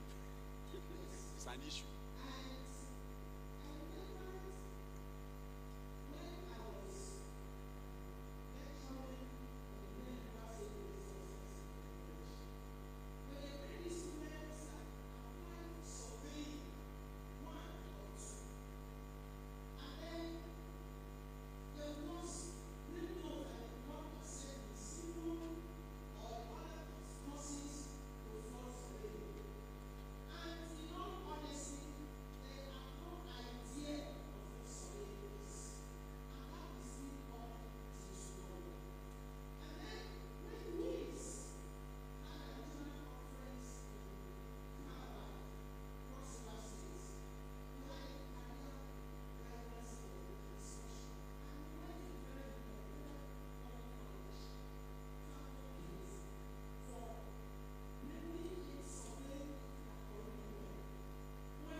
So we think of the modality. Please,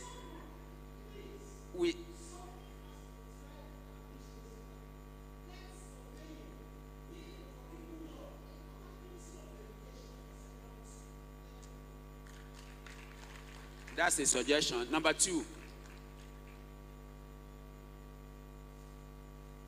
Number two.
Number three.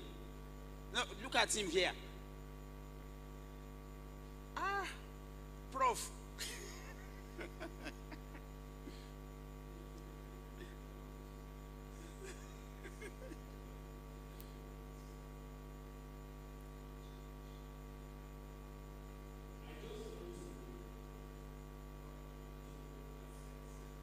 In 2 minutes, sir.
also.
This is another question. And another one is about the personnel. You are saying people should come in, especially in academies. We have been having that problem. Now, we lost some people. In Bells University of Technology, within 1 month, 3 people retired, resigned. They resign. Say, VC, take your job. And it's happening in so many institutions like that. And of course, why? I say some people have passion for academics and they have love for money. And these two may be difficult to go together. If you have passion for academics, you will make sacrifice. If you have love for money, you can go and practice. To our people in the other side, I think we should think of how to make people in academics happier so that we can sustain that. Otherwise, this profession may go into extinction. On that note, they are going to, in the next 10 to 15 minutes, they will put off this light because our time will have been over. Please, if you want to discuss any of the things with any of them, if you don't have their number, I will give you my number. You are going to get it from me. My own is 0802 382 9134. Any one of them you want to see, you can see them. If you don't have their number, get me. I'm going to give you your number. And I want to apologize to our presenters that we didn't allow you to respond to all those questions. You can see what's supposed to be an interactive section. We have to cut it short because of time. On that note, I want to appreciate our father here. And of course, I want to appreciate my brothers too. They have taken their time to put all these things together. Can we put our hands for them?